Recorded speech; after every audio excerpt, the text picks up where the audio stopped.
There we go. We are live. What's going on, everybody? Tuesday, right? Tuesday? Yeah, Tuesday. It is Tuesday, yeah. June That much I know. June 4th.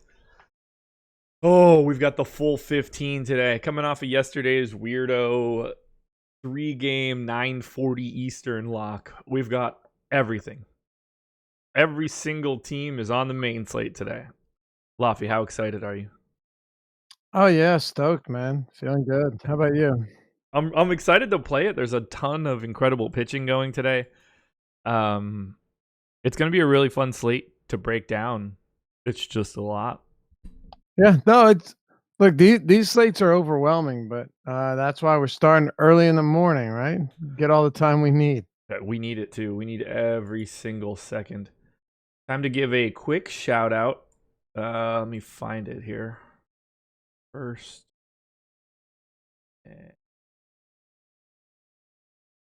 Click analyze. We'll pull this over onto the screen now. Shout out to the boss man taking down the walk-off home run last night on DK. Very nice. Finished first and fourth and 11th, so not surprised. Not so shabby there. Yeah, big winner of the day in that particular contest. Did not have Aaron Nola in that main lineup, unlike me. Wonder why he's the boss. What a pig that Aaron Nola is. Huh? Yeah, Robbie Ray, Walker Buehler combo for Alex. The 5-man Padres stack, 3-man Astros stack. Took it home. It's funny because that Padres stack wasn't looking very good. No. And then the 6th inning rolls around. I'm assuming you were sleeping. I was sleeping, yes. So Nola gets out of a jam a couple innings prior, like, all right, man. First runners on the corners. He gets 1 out, 2 out, 3 outs, no runs, right? So he had runners in the corners, no outs. He allows no runs. All right, man. No, okay, he's feeling it now. This is after he allowed a line drive single to Eric Lauer. So then the 5th inning rolls around, and you let a guy on base. Then the second one, you're like, oh no, this isn't good. He gets 1 out, then he gives up a hit, then he gives up another hit. Runner scores. It's 4-1. Like, oh my God. All right, so that's the worst. It's the worst that can happen is he gives up 6 total runs, and these are inherited because they put in another pit, right? What's up, Manny Machado? Grand slam, yes. Yep. Enter Manny Machado. Grand slam. I mean, what a brutal series of events. And honestly, I was having a good night up until then. Like usually I've been trying not to be as heavy on chalk pitching, but it's like I loved Robbie Ray and I loved Aaron Nola, and I thought Buehler was fine, but I didn't like Buehler as much as I didn't think. Look, Buehler was amazing, and yeah. I had a lot of Robbie Ray, a lot of Nola, and some Buehler, but he was my 3rd highest owned and not my 1st or 2nd. I had a lot of Aaron Nola, an average amount of Walker Buehler, and almost no Robbie Ray. So lost that coin flip as well. Fantastic. But the boss man got it. Robbie Ray's K upside alone was enough for me to just, you know what I mean? But with Buehler, Buehler had been okay in that department. Right. And then yesterday he couldn't miss. Or actually batters only missed. God, it was crazy. But congrats to Alex. Yeah. Way to go, boss man. The boss man will be with you tonight on the deeper dive starting at 4:45 Eastern today.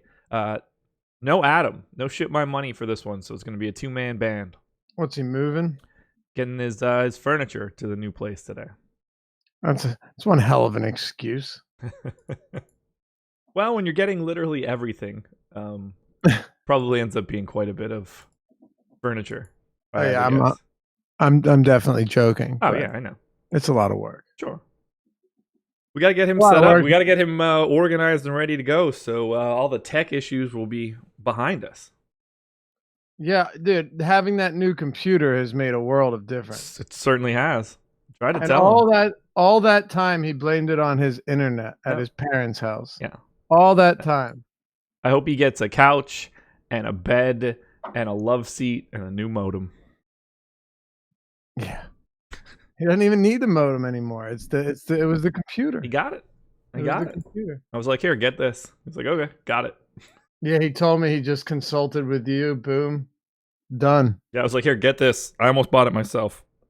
Yeah. He's like, oh, it's just like I could reboot in like 20 seconds. I was like, yeah. Oh yeah, that's welcome to 2019, man.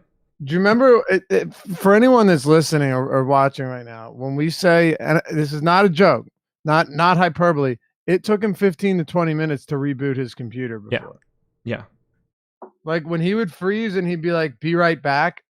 Be right back was like the time it would take you to smoke a cigarette, eat dinner, and have a beer. I could prepare dinner in that time. Yes, you could prepare dinner. Alrighty. Well, enough about Adam's trash internet connection in the past. MLB Strategy is the promo code. 50% off your first month with us. Any monthly package you choose, including packages with Fantasy Cruncher. So if you want to check us out, now's the time to do it. We've got content across everything. Still got NBA, WNBA, golf show today. We've got NASCAR, MMA. What else? What am I missing here? Tennis. What other sports am I missing? We'll have NFL soon. We got everything. Yeah. We got, dude, if they offer DFS, we offer content. Put it that way. Yeah, everything but like League of Legends. Mm-hmm. And eventually. You never know, right? Let me go ahead and then grab. Where's it hiding here? Spotlight, hitters, and stacks. Got it. So, dropping the link into YouTube chat right now. As always, on the Strategy Show, we are presented by Yahoo Sports. If you're looking to sign up at Yahoo, check out the link that I just dropped in there. It's a link to Emacs Spotlight Hitters and Stacks article. There'll be a link to Yahoo in there. Sign up using that link helps us out tremendously. You could use the promo code AWESOMO, one word, obviously. You get up to $30 in Yahoo Sports rewards points. Can't beat it. Took a bath on Yahoo last night too. I even played. So shout out to the Reddit clown. I came out of the woodwork, played on Yahoo, gave it all back except for $6. Very nice. Yeah, Very took nice. a beating across the board. So you're welcome. You're welcome. Alrighty, 15 games. And, you and I have a propensity to go a bit long. So you ready to do this? Yeah. Let's make it happen, dude. We'll be all right. Oh, the first one up is a doozy too. Get ready. Nats and White Sox. 5.2 run implied total for the Nats, 3.3 for the Sox, 70% chance to win for Washington. Steven Strasburg going for the Nats, Ronaldo Lopez going for the White Sox. So Strasburg right now is the most expensive pitcher on all three sites. Mm-hmm. He's clearly good, and a matchup against the White Sox is obviously advantageous. He's the chalk on Yahoo. He's the chalk, full-on chalk on DraftKings. And he's second in ownership on FanDuel. I'm not so sure I want that much Steven Strasburg at this price tag, given how many other pitchers are on this slate. How you feeling about Strass here? Yeah, well, that's kind of what it comes down to is just priced around him. Who do we have as an alternative? Yesterday, you didn't have all that much. A lot of these slates recently, you have, though. A lot of these slates recently, you've had so many good alternatives off of the chalk, like the Carrasco days, the Bauer days. As good as they might be, you can get away from them if you want. And like you're saying here, it's very possible to do that today. Yeah. And you're doing it with some really good pitching. So, look, I do think Strasburg's a very good play here. He's a monster favorite, 259 favorite. White Sox are tied for the lowest total on the slate. They have one of, if not the highest K rate against right-handed pitching this season on their active roster. If you wanted to make the argument for Strasburg, it's very, very easy to do it. Yeah. But that's why most of the field is doing so. What do we have as ownership at? DraftKings 30%, which is the highest we have. On FanDuel, he's 18, which is just slightly behind Syndergaard. And then on Yahoo, he's at 40, which is just slightly behind Madison Bumgarner, although Bumgarner is $20 cheaper than he is. So here's my thing. When you're getting a guy that's projected at like 30% ownership on a 15-game slate, coming in underweight on something like that does not bother me whatsoever. No. When you have viable alternatives, not just doing it to be different, but if you have guys that are good enough that you can get away from. And on this slate, we're going to get to all of them, and I won't even dive into it now because we got so much to talk about. But yes, there are good alternatives here, and I think you'd agree there's more than one. Yeah, I think there's 5 that are relative to salary similar to Strasburg. Yeah, right. I mean, Like, look, I think he has the second highest ceiling of the slate for sure. right, that's the thing. You have a 25.5% K rate against righties for the White. It is the 4th highest in the league. And then when you're talking about Strasburg, he's having a really good year too. I mean, might be his best. Yeah, Strasburg's having a great year. He has a swinging strike rate of 14.6%. Josh, really good stuff. But the funny thing is, it's the 3rd highest on this slate. It's tied for 3rd, and it's only, one. Again, we'll get into all of this. There's a lot of really good pitching. I do love Strasburg, but if he's coming in at 30%, 30% on a 15-gamer with 30 pitchers, you want to at least consider looking elsewhere. Yeah, We're coming in. I'll have some for sure. Not the kind of spot where I just want to come in with 0, but I'd be very surprised if I got even anywhere near 30.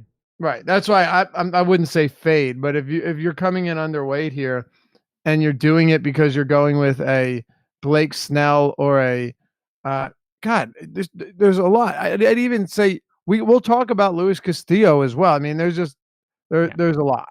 Yeah, it's for him to get to 30 is really interesting just because of how many different options are out there. Yep. When Bauer was at 30 plus, I was like, okay, well that makes sense only because he was 9,200 or whatever, you know.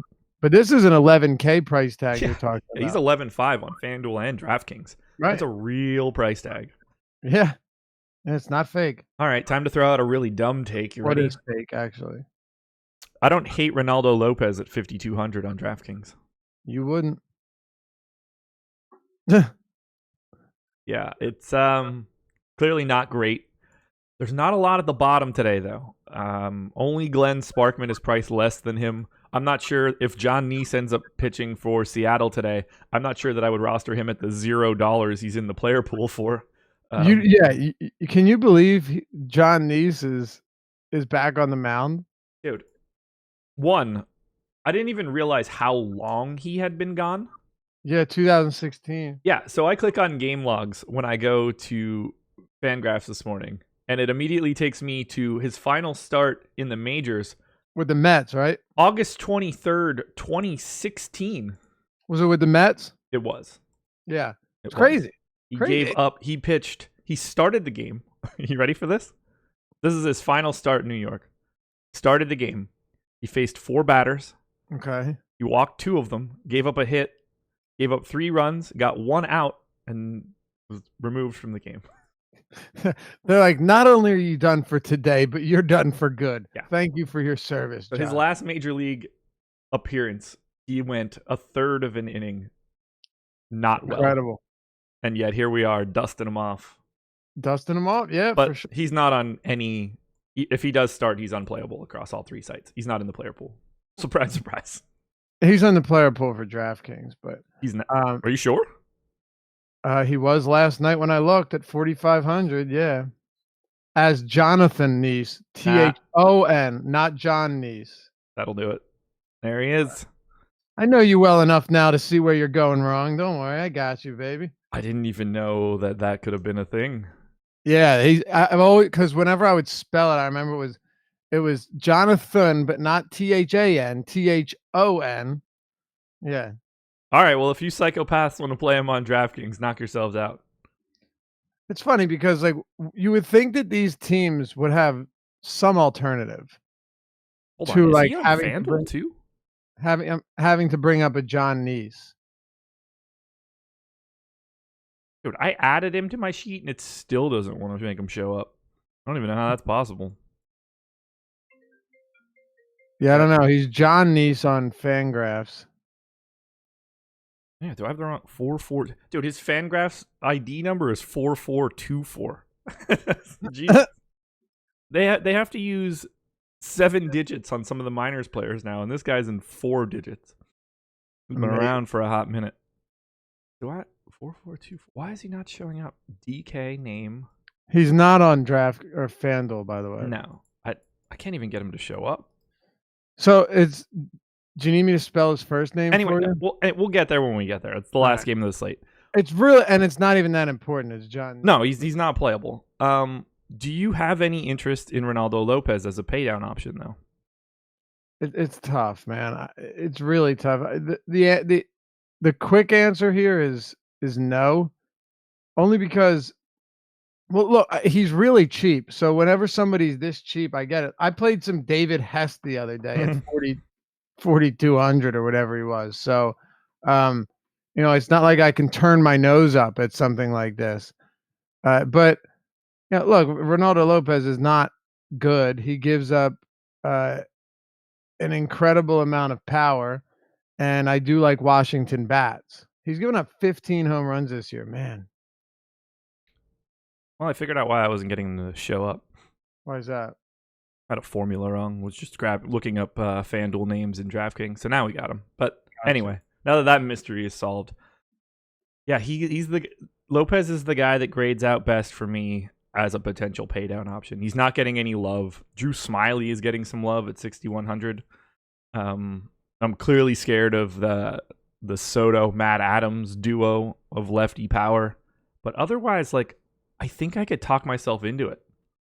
I think you already did.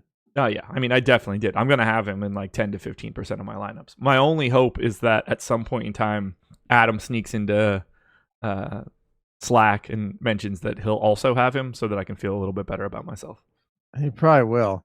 I mean, he'll have some schlub from the bottom, that's for sure. You're going to have to. Because the high end is really deep, but once you get past that, it's not that pretty. No, everything that below Bumgarner is murky at best. Devin Smeltzer looked damn good in that start, though. Yeah, I don't get the sense that I'm going to be smelting him today. No, I don't think so. All right, let's talk bats in this one. Clearly, targeting against someone like Ronaldo Lopez is usually something that you want to do. Nats grayed out as a relatively high-end stack for me. I don't get the sense that they'll get pushed up all that much just because Lopez isn't getting any love.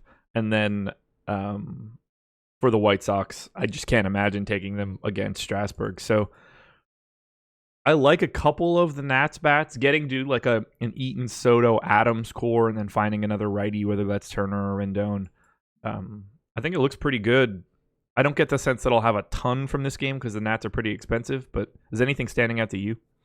They are expensive, which makes it a little bit difficult, but I really do like Juan Soto here. Yeah. And I like Matt Adams too. There are 2 spots that are really favorable. Ronaldo Lopez has just been dismal against, when you're talking about what lefties have done to Juan Soto, they've tormented him, man. He's got pretty much everyone torments him. Oh yeah, no question. But this guy, more than 2 home runs per 9 against them, 13% walk rate. You see his WOBA allowed to lefties this year? 404. Amazing, right? Amazingly bad. And it's almost as bad against righties, like you said. 357 WOBA, 1.95 home runs per 9. It's just bad across the board. So I like Washington stacks too. But if I'm one-offing here, if I'm just picking a few, I'd go with the lefties. A 404 WOBA would be the 14th highest WOBA of a hitter this year. Yeah. Among qualified starters right now. Oh, dude, he's been really bad. I mean, he turns every lefty into, I don't know, Anthony Rizzo, Hunter Dozier. Those are the guys that are around 404 WOBAs right now. Wilson Contreras, he turns everybody into Freddie Freeman. Yep. It's incredible. And I'm like, we should roster him. God, I'm At a 50, moron. we should roster him at 15% at Nationals Park, which is actually played pretty hitter friendly. Yeah, you're gonna look once again. I understand what you're doing. Like I said, I've played some really bad pitchers, and you know what? Sometimes it actually works out. Yeah. Th- this one might not, but we're about to find out. Yeah, look, if it's about trying to pick the guys that you think are the best players, DFS would look a little bit different. There's a salary cap, and sometimes you need to make changes on one end of the equation to increase your ceiling on the other. Yep. And if taking Ronaldo Lopez means you get to pay up for Dodgers or Cubs or Nats or Red Sox, then sometimes you do that. Would I advocate for Ronaldo Lopez in like a cash lineup? Absolutely not. You should be nowhere near him. He's a large field GPP play at best. Exactly. Any White Sox bats for you? No, I there's too many games here where I don't think you need to get this cute. I agree. I don't have anybody to really talk about. Like Jimenez, a couple of these guys are pretty cheap on Yahoo, so you can talk yourself into some one-offs here. But ultimately, I don't want to target against Strasburg. He's really good. His price doesn't matter when you're trying to roster White Sox hitters, Right. No, it doesn't. It's not necessary. To the Pirates we go. If I hit enter, actually. Pirates and Braves. 4-run implied total for the Pirates, 5 for the Braves. 60% chance to win. For Atlanta, Steven Brault going for the Pirates. Max Fried going for the Braves. This is not going to be a day where I'm taking any one of these guys. They're not getting any real ownership. It's not that I don't like Fried, but there's way too much talent above him. Again, he's facing a team that just does not strike out all that often. So no pitching for me in this one. Anything for you? No, not at all. I mean, really, the only interest I have anywhere would be Atlanta bats against Brault, and Yeah. even in that case, I don't know how often I'm going to get there. Like I think Acuna is a really good price point on certain spots. Like 45 on DraftKings is not bad at all. Getting leading up. 21% expected ownership on DK, so he might be a cash game option you could pay up for if you're interested. Yeah, is he really at 21% on a slate like this? Yeah. Wow. 4,500, man. That's a really nice price for someone in the leadoff spot. He's been pretty good. I usually don't look at the ownership this early, but it's like see where I come in and then see where everyone else is. Yeah. That surprised me a bit just because of the park, but I mean, I guess that price is down, so it makes sense. Yeah. But you're talking about, dude, Dansby Swanson's 5K on DraftKings. Yeah. Austin Riley, who has been he's been exclusively good against lefties, against righties. He's been pretty bad. 4,900. So some of these guys are going to cost you quite a bit. Freddie Freeman's 5,200. But then on the other hand, you do have guys like Josh Donaldson. I don't know if Camargo is going to be in the lineup, but he's very cheap. Like I said, Donaldson's very cheap. Albies, wherever he bats, he's been sliding further and further, but he's cheap. So there are ways to get Atlanta bats, and Acuna's cheap. So Swanson and Freeman are the ones that'll cost you. Yeah. And Riley. Yeah, I would not have a single issue if I got to some Acuna. I don't expect to get to all that much from the Braves side. They're just kind of like another team today. And I don't expect to get to any Pirates bats because I think Fried is good. I just don't see him as like fantasy viable. No, he is good. I should point out that he's 70. I think price point does come into play here. Like if I land it, if I'm crunching 150 lineups and I ended up with like 10% Fried, because he's 7,800, that doesn't bother me. 38 on Yahoo. I don't think you need to go there. Obviously on a single pitcher site like FanDuel, but Fried's good at preventing runs. I just don't know if the upside is there. At 7,800, you don't need a monster game from him. So it's not crazy to assume you could get a decent one from him here, but I do agree with you wholeheartedly that he's far from a priority and he's not a guy that you're seeking out. Let me sort this quickly. I want to make sure I get the right number here. Batting league. So league average strikeout rate right now in 2019 is 22.9%. So let's call it 23 just for reference sake. Okay. In Steamer, no one in the projected Pirates lineup has a K rate above that number. Every single person is either below it or like way below it. So, I mean, that's not adjusting for any splits or anything like that for Fried being a lefty, but just in general, these Pirates don't strike out. They all project to be better than average at striking. Yeah. That makes for a scary spot for Fried. Not scary. It makes for a scary rostering of Fried, not a scary like start for him. Against lefties this year, their K rate had been a lot higher early in the season. You would have assumed that it would probably change a bit, because they had a small sample here. Yeah, like 22.3% on the active roster against lefties. 11, 12, 13, 14, 15, 16, 17th, like middle of the road, bottom half of the league. Yeah. In K rate now against lefties.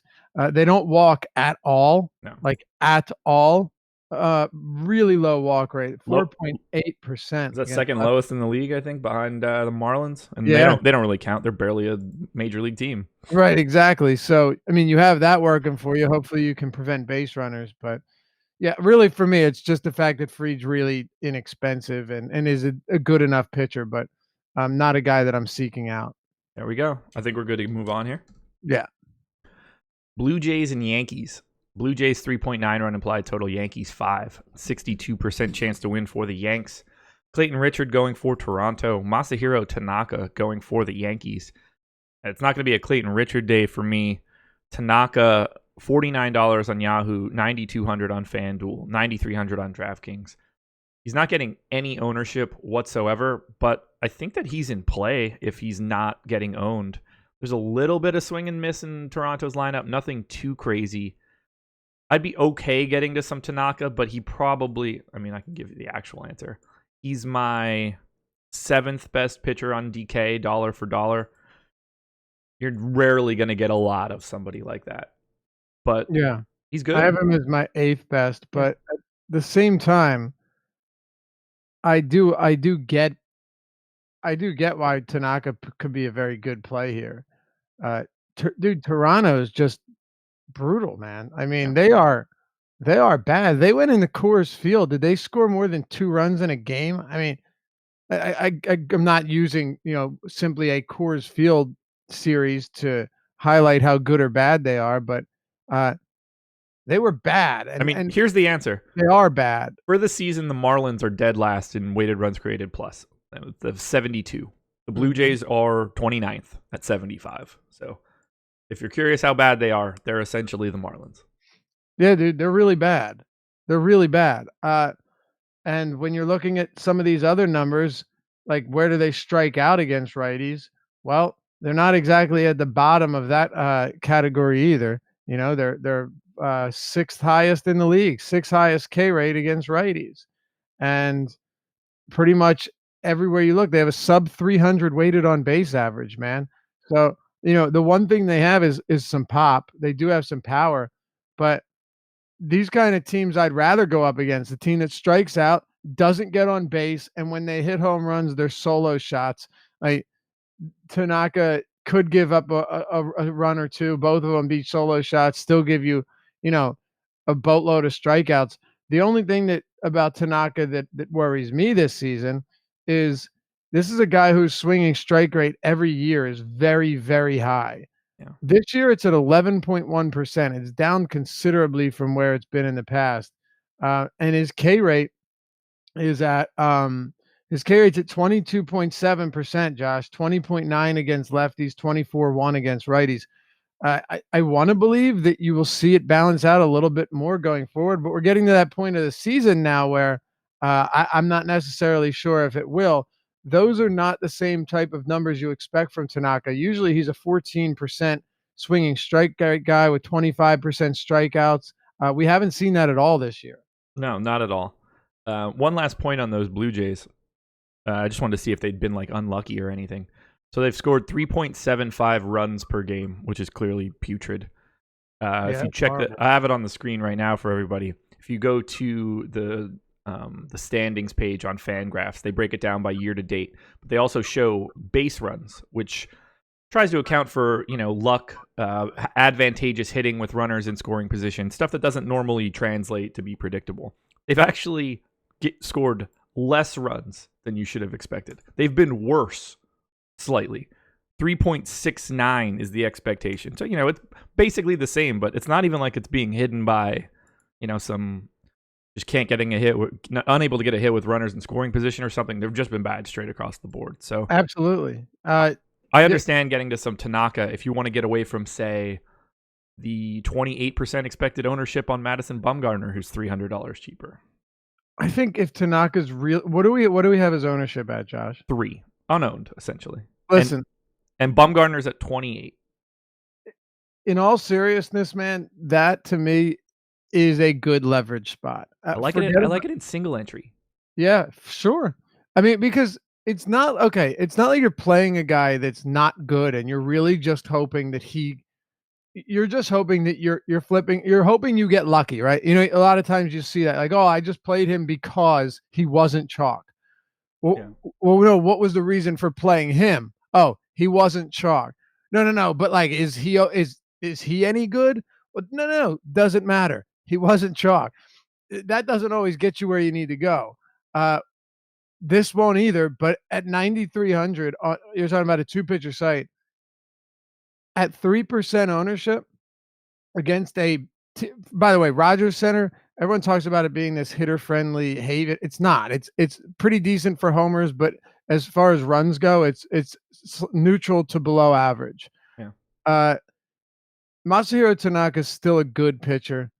He's still a heavy favorite in this game. Yeah. What's the money line at? It's probably like 189 or something. I have minus 172 for the Yankees from when I started, but somewhere in that neighborhood. Close enough. Yeah. I have 178. Okay. Toronto's got a sub-4 implied run total. Tanaka doesn't need to be amazing, but I always phrase it like this. I'll ask you, would you really be that surprised if he went out and had 6 innings and 10 strikeouts against this team? No, not at all. Not at all. Right. And that's the way I look at it. Like, could you see that happening? I could. Absolutely. And for not just because I want to, but because it's very realistic in this matchup that he's got. Yeah. Same story for FanDuel right now. Bumgarner 8,900, Syndergaard 9K. They're both around 20% expected ownership. Tanaka is 9,200, 1% ownership. Luis Castillo 9,300, 2% ownership. There's a lot of really quality pitching that's slipping through the cracks, and I think it makes it really easy tonight. Just simply take a slightly different stand. On FanDuel, Strasburg's 18, so he's second behind Syndergaard. Okay, yeah. Yeah, there are a lot of options out there, and if ownership starts getting concentrated, and this is obviously subject to change, so keep an eye on it throughout the day, but there are enough arms in this 9K range that you can easily just make one pivot in your lineup and get to a unique lineup for like a GPP. And my God, when Syndergaard's chalk, those are the days to be different at pitcher. Yeah. 9,600 right now, and he is the second most owned guy on DK, which we'll be getting to next. You want to get to Yankees bats here against Clayton Richard? I expected them to grade out better than they are, and then I remember that they're missing 2 of the 5 best sluggers in baseball. Yeah, it's crazy, isn't it? Legalizing awesome. In our Slack chat says, thanks for suggesting Chernobyl on HBO, Laffy. You're welcome. And by the way, that finale last night was fantastic. Or I won't call it a finale. It was the end of a miniseries. Are you watching it? I'll be starting it probably this weekend. Oh, you're gonna love it. Katie's been traveling a bunch, so we didn't want to start it and then have me. I would have just watched it without her if it was good. Right. So it's outstanding. You're gonna absolutely love it. They closed it out. They did such a good job of it. Yeah, it's awesome. Did they rewrite the ending? In the end, did they save everybody and nothing bad happened? Dude, no. Yikes. No. You're in for a treat. It's HBO. They spared no expense of giving you the full picture of what radiation poisoning looks like. Or radiation burns. Yeah. Oh God. It's brutal. It's who looked worse, the people of Chernobyl or the people of King's Landing? Oh God. After they used what was it called? Fire. Oh, well, are you talking with Danny? I was thinking about You were thinking Stannis and Wildfire? Wildfire. Yeah. Yeah. It all looked bad. It Okay. all looked bad. Just give it a watch. Anyone out there that enjoys good TV, good mini, because HBO's done so many good mini series. Yeah. Band of Brothers. Oh my God. This one's really, really good, and it's frighteningly good though. Like you'll be uncomfortable. It's because you know it happened. It was real. Yeah, absolutely. Any Yankees bats for you? I could always get to Gary Sanchez. I could probably get to a little bit of Kendry Morales here, who's significantly better against lefties than he is against righties.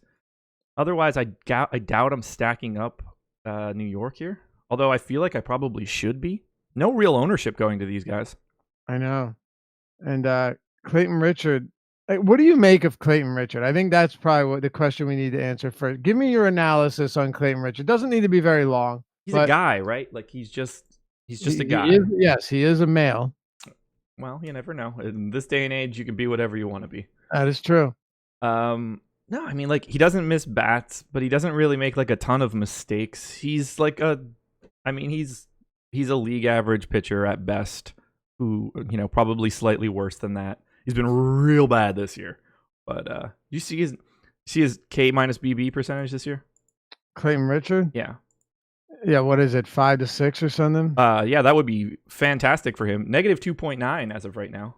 Oh, I'm sorry. I meant K minus he's only made 2 starts, so he has 5 strikeouts and 6 walks. Yeah, not great. Not great. That's what I meant, 5 strikeouts to 6 walks. Yeah, but yeah, he's only pitched 2 games, so I don't know what to make of that against Boston and Tampa Bay.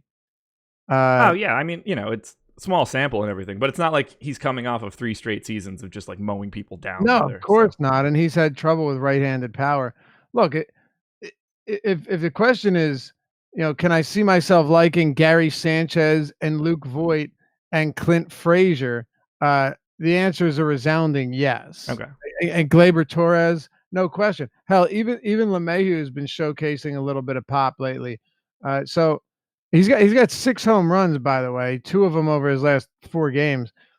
This team, with especially how righty heavy they are, I'm certainly interested in them. And you're saying that they're coming in with low ownership. A lot of that's probably because they're very expensive. But yeah, Yankees against Clayton Richard, sure, yeah.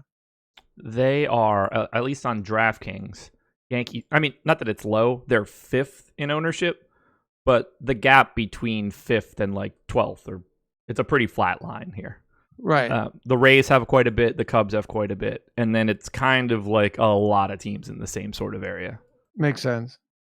Do you have any interest in the top of the Blue Jays order against Tanaka? Honestly, I don't. I really don't. They've just been dreadful. Yeah. Again, it's you want to get different and throw them out there. Like you saw what the Padres did yesterday. Yeah. Tanola, who was what, 3.5 implied total for the Padres at Petco. Anything can happen, but if we're talking like purely based on matchup, no, I don't like the Blue Jays. I can see getting to a 4-man on FanDuel of Vlad Guerrero, Smoke, Tellez, Grichuk. They're all cheap. Vlad Guerrero only 3,100. Smoke is the most expensive bat of those 4 at 33. All 4 of those guys have some power. Smoke better against righties than lefties. So you're getting sort of like the best piece of that. It's not the craziest idea in the world to have that as a 4-man stack, but just know that like you don't want to have a lot of that. No, and there are times where Tanaka will unravel. It's not, it's not to say that won't happen, but another thing too is you're talking about a Yankees bullpen that for the most part is pretty competent. So just overall, it's not a top stack option of mine. Yankees have a top 5 or a bottom 5 ERA, however you want to put it, or sorry, xFIP, and they have the 5th or 6th lowest ERA. Their bullpen and home runs allowed, they're allowing, I think, the third fewest home runs per 9. So you're pretty much hoping that they get to Tanaka early. Yep. Yeah, I can't advocate for too much, but that one little piece on FanDuel, just because of pricing, that makes sense. At least you're paying down for power in that scenario. Sure. Otherwise, I'm good. All right, Dingo, you better not be screwing with me today, buddy. Just lay down there. Dog's crazy. All right, Mets and Giants. This one we're gonna. Oh, did I lose you, Laffy? You kicked the cable on your camera? That was weird. No, both of the what'd you say? I didn't know if you kicked the cable or what was going No, on. just camera and mic just went out. Yeah. What are you gonna do? Welcome back. Good. Thanks. 3.7 run implied total for the Mets, 3.3 for the Giants, 55% chance to win for New York. Noah Syndergaard going for the Mets, Madison Bumgarner going for the Giants. And right here, this game, this is the chalk game for pitching. Syndergaard and Bumgarner both around 40% ownership on Yahoo. They're around 20 on FanDuel. They're around 30 on DK. Both guys getting a ton of ownership. Both guys similar price points across all these sites. Syndergaard's $6 more expensive on Yahoo, but they're separated by 100 on FanDuel, 600 on DraftKings. This is where the public is going for pitching, and honestly, that doesn't shock me.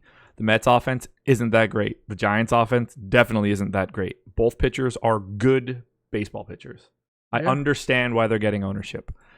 I don't get the sense that I'm going to have as much as everybody else just because of the options, but talk to me about whoever you want.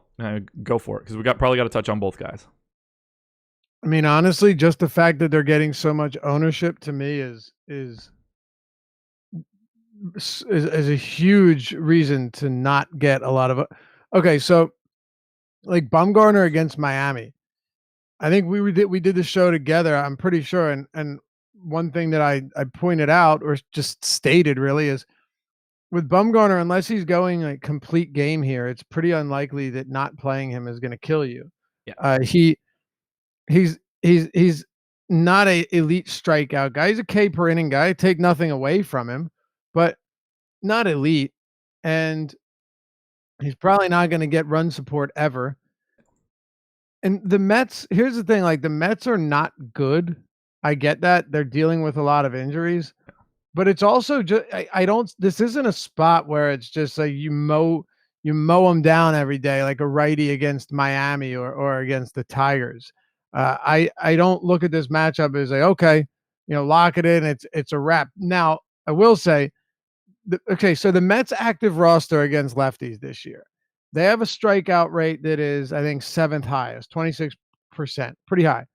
But they also have an ISO that is 217. So their isolated slugging is 4th best in the league. Again, active roster. This is their active roster. They have a top 10 weighted on base average and a WRC plus, I believe, that's better than the Dodgers. Yeah, they have a 112 WRC plus. So they're not bad against left-handed pitching. Sure.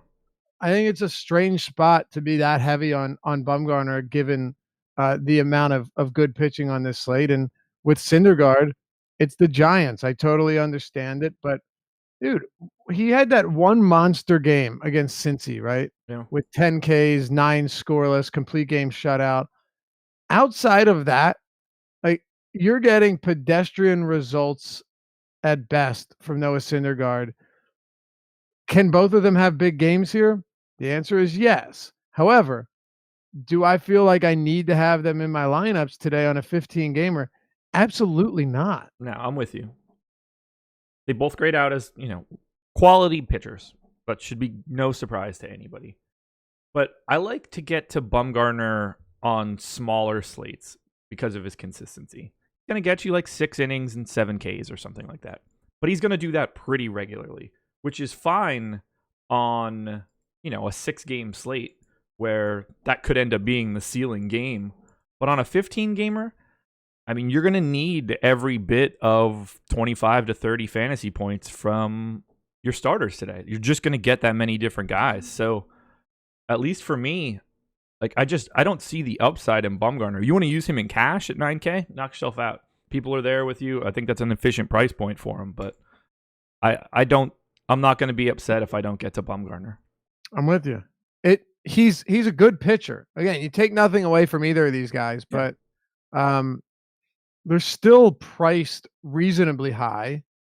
And like all you got to do really, Josh, here, all you got to do is take a cursory look at all of the other pitching on this slate. Yep. Right? Yeah. I'd rather just go to Masahiro Tanaka at basically no ownership. And if I'm looking at Syndergaard, I'd rather go to Bieber or Chris Paddock. Yep. Both guys at significantly lower ownership. I understand why they're getting owned. I mean, a Syndergaard Bumgarner pairing in cash is probably pretty reasonable and allows you to get to, some pretty decent bats. But I don't want to be with the field here. Not to that degree. There's too much else out there. In tournaments, I'll take okay, let's say single entry, like you were talking about. Give me Tanaka over Bumgarner at the same price. Yep, 100%. Give me Bieber over Syndergaard, but I know I'm a bit of a Bieber guy more so than most. I mean, he's really good. He got last start was pretty rough, right? Yeah, last start he got knocked around. He did. It's Boston though. There's another guy too. Obviously, well, we'll get there. I don't want to take up too much time, but ultimately what we're both saying here is that there are a lot of good pitchers on this slate. Yeah. Don't feel obligated to go to Syndergaard or Bumgarner because they're in good spots. Are they in good spots? Sure. Yeah. I think Bumgarner's spot is actually a little bit overhyped, to be honest. I agree. Citi Field's good for pitching. I get it. But still, the Mets have showcased plenty of power. And, just like guys like Pete Alonso alone have been incredible. So I don't think the matchup is all that stellar outside of strikeouts, which is, top 10, but not all the way to the top. Same. I'll probably get to a couple Mets stacks just to hedge Bumgarner's ownership, but I don't really want any hitters here either. They're both still good pitchers. They're not great. This is not a great spot for offense. No. Oh, no. Look, I'm not really interested in hitting at all here. Same. Moving on. Let's do it. Perfect time for everybody to hit that like button and subscribe to the channel so that you can get notifications when we go live. Like for the golf show about the RBC Canadian today with Ben Rasa and Tim Frank at 2:30, or for the deeper dive 4:45 when Laffy and the boss man himself, Alex Baker, come on and do an hour 15 breaking down this slate again, or for live before lock. Yeah, at least all the games start at 7 though, and we're not like talking 2 games at 6:35, and it's or 3 at 9:40 Eastern. Yeah, that was something, man. What a strange setup that was. Usually it's like the NCAA championship, right? I think it was for the draft. Right. Well, and it's funny because Dan Stratford and I did the early bird, and we were trying to rack our brains, and someone commented on YouTube that it was the draft, and then someone said it on Twitter, and I didn't even think about that, because why in the world would you do that for the MLB draft? You have people in your organization that have to be present for the draft. So, it's kind of puts two people, like you want 2 people in one spot. I mean, for baseball, it's different just because whoever the hell they're taking is irrelevant to the major league roster today. It's not like you're asking, I don't know, I'm trying to name a manager and I can't remember any. It's not like you're asking Bobby Cox what he feels about this 17-year-old kid you're about to take. Bobby Cox is the only manager I can think of right now. That's pretty good right there. Well, it was going to be him or Dusty Baker, and neither of those would have been valid. Dave Roberts. Yeah. I don't know. Tommy Lasorda. I can name a lot of managers that have not managed for a hot minute. Yeah. But none that are currently managing. I don't know if I can name 15. Well, how about on a show where we don't have 15 games? We'll see if you can. Let's go for it. Indians and Twins, 4.7 run implied total for the Indians, 4.3 for the Twins. 54% chance to win for Cleveland. Shane Bieber going for the Indians. Devin Smeltzer going for the Twins. I don't think that we need to talk at all about Smeltzer, but Bieber, $42 on Yahoo, $9,500 on FanDuel, $9,800 on DK.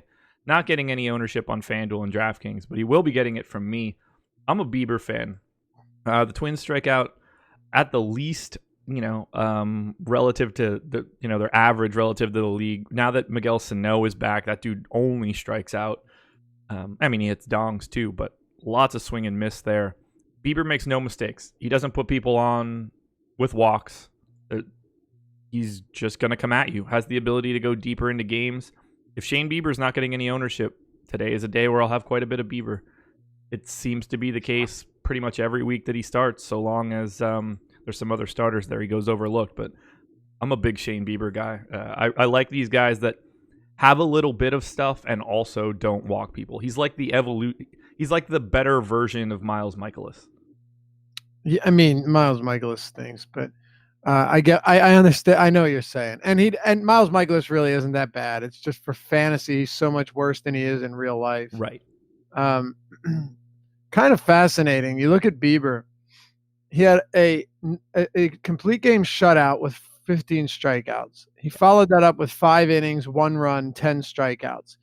Those were sandwiched in between a game where he gave up 4 home runs, 5 runs, right? 4 home runs. He had 6 Ks. Sandwiched in between a 4 home run game and a 3 home run, 6 run game. Yeah. So, needless to say, this guy's very good, but Bieber can work himself into some trouble at times. Yeah. And lefties have also given him some issues. So I will play this pretty heavily off what the lineup looks like for me. Same. This season, he by the way, 1.63 homers per 9 to righties is surprising, but he has a 30% K rate, 31% K rate against lefties. It's really the strikeouts that I care about. And the thing here, though, is where are the strikeouts going to be there against Minnesota? Like, are we getting those Ks against Minnesota? You know, if Estudillo's in the lineup, I know Garver's back in action, but the lineup will play pretty heavily into my decision here with Shane Bieber. Yeah, I feel the same way. Snow being in will be important. Jason Castro being in will be important. Byron Buxton. These are the guys that project to strike out the most. If we start lopping those off, the Twins look a little bit scarier because they've got a ton of power. Yeah, they do, and a lot of contact. So combine the two, and it gets ugly. By the way, Devin Smeltzer in that first game, really surprised by this stuff. It's funny because in AAA this season, he is like 5.5 Ks per 9, Double A 9.9, and then I guess like Single A plus ball is 10, 11 Ks per 9. But he got 14.5% swinging strikes in that first game, struck out 35% of the batters he faced. And that came against the Milwaukee Brewers. So I don't know. It'll be interesting to pay attention to him and see if this is real. I know he was kind of high up on the prospect list for Minnesota. I don't think he was too high up there. But yeah, just tossing it out there that start was really good, and he actually missed a ton of bats. Now he faces Cleveland at 7,500 on DraftKings, and over there on Yahoo, another 2-pitcher site, he's at $27. But it's a stay away spot for me. Yeah. Just pointing out that he was very good in that debut. Very good. Smeltzer, 22nd in the Twins minor league system via FanGraphs prospect rankings. Okay, so not high at all. I had it up. I happened to be on Smeltzer's page. Any bats in this game, Indians and Twins, not really grading out all that well for me. I'd actually be slightly more interested in Twins if Bieber was getting any love, but I don't think there's any value in paying up. I mean, got a couple 5K bats in this Minnesota lineup. Seems like a weird spot to go directly against Bieber. Does give up some long balls from time to time, but I agree with you though. If Bieber was getting 20%, like okay, so you have leverage there, but he's going to go overlooked entirely. And based on the Twins lineup, I wouldn't blame anyone for not having a lot of Bieber. Right. But we'll play that one by ear. I think that's certainly something you got to pay a lot of attention to. As far as the Indians go, and I don't know, Josh, it's just not an easy team to buy into. 86 WRC plus against lefties this season. They really haven't provided a whole lot of power. Sure, they've got some switch hitting bats like Ramirez, Lindor, Santana, a good amount of them. Most of them are significantly better from the left side of the plate, and it just hasn't been an overly productive team. Now this is one day, 1 out of 162 games. But what I saw from Smeltzer was actually pretty good stuff. Will it continue? I don't know, but I put it this way: I don't think this is some can't miss smash spot for the Indians either. No, I feel the same way. I don't get the sense that I'll end up with much. Lindor, probably the guy that would rise to the top for me most. And he's just fantastic and a leadoff hitter and a shortstop. Makes it pretty easy to get to. There's no ownership going to these guys whatsoever. No one in this entire game has more than 6% projected ownership. Nope, that's not true. 8% projected ownership on any of the sites. Indians, Twins, all 3 sites. Nobody higher than 8%. Is it Ramirez on DraftKings by any chance? It is Ramirez on Yahoo. Well, he's 38 on DraftKings. So. Yeah, he's 5%. That's basically like third highest, the DraftKings ownership. But yeah, I'm Bieber. I'll be on Bieber. I won't be on anything else here. All right, makes sense. Tigers and Rays, 3.3 run implied total for the Tigers, 5.2 for the Rays. It's a 71% chance to win for Tampa. Shout out to Greg Jones, shortstop from UNCW, drafted in the first round by the Rays last night. So giving a little love to my former employer, University of North Carolina, Wilmington. Right? Sweet. Yeah. Apparently he's, well, not apparently. He's quick. He's like Billy Hamilton fast. He's the fastest guy in the entire draft. Nice. Really, really crazy speed. So we'll see how that plays. Ryan Carpenter going for the Tigers. My guy today, Blake Snell, going for the Rays. $55 on Yahoo, $11K on FanDuel, $11K on DraftKings. Tigers strike out significantly more than average. Blake Snell, third most expensive pitcher on FanDuel and DK, tied for second with Ryu. Blake Snell is the guy that I want the most today. He is my favorite pitcher on the slate, bar none. I have him significantly ahead of Steven Strasburg. And on DK, he's only at 19% ownership compared to Strasburg's 30. He's at 11 on FanDuel compared to Strasburg's 18. He's just not getting as much love, and I honestly, for the life of me, I can't figure out why. So am I missing something about Snell today?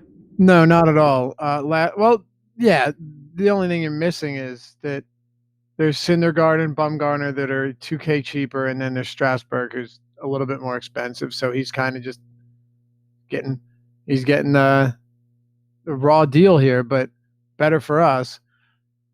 The thing about Snell is when you really dig into his numbers, they're insane, Josh.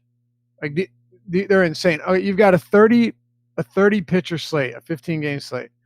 So not only does Blake Snell lead this slate in swinging strikes, he's at 19.1%. 19.1%. Griffin Canning is second at 15-1. If you want to take a guy who's actually qualified, Steven Strasburg second, tied with Castillo, 14.6. 19.1. Yeah. How about take it a step further? Called strike plus swinging strike rate. We care about that.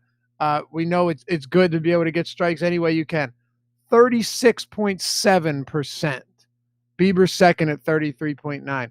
Go down the list. 35% Ks versus lefties. 34.3, or sorry, righties, 34.3 against lefties. He's getting both of them to swing and miss.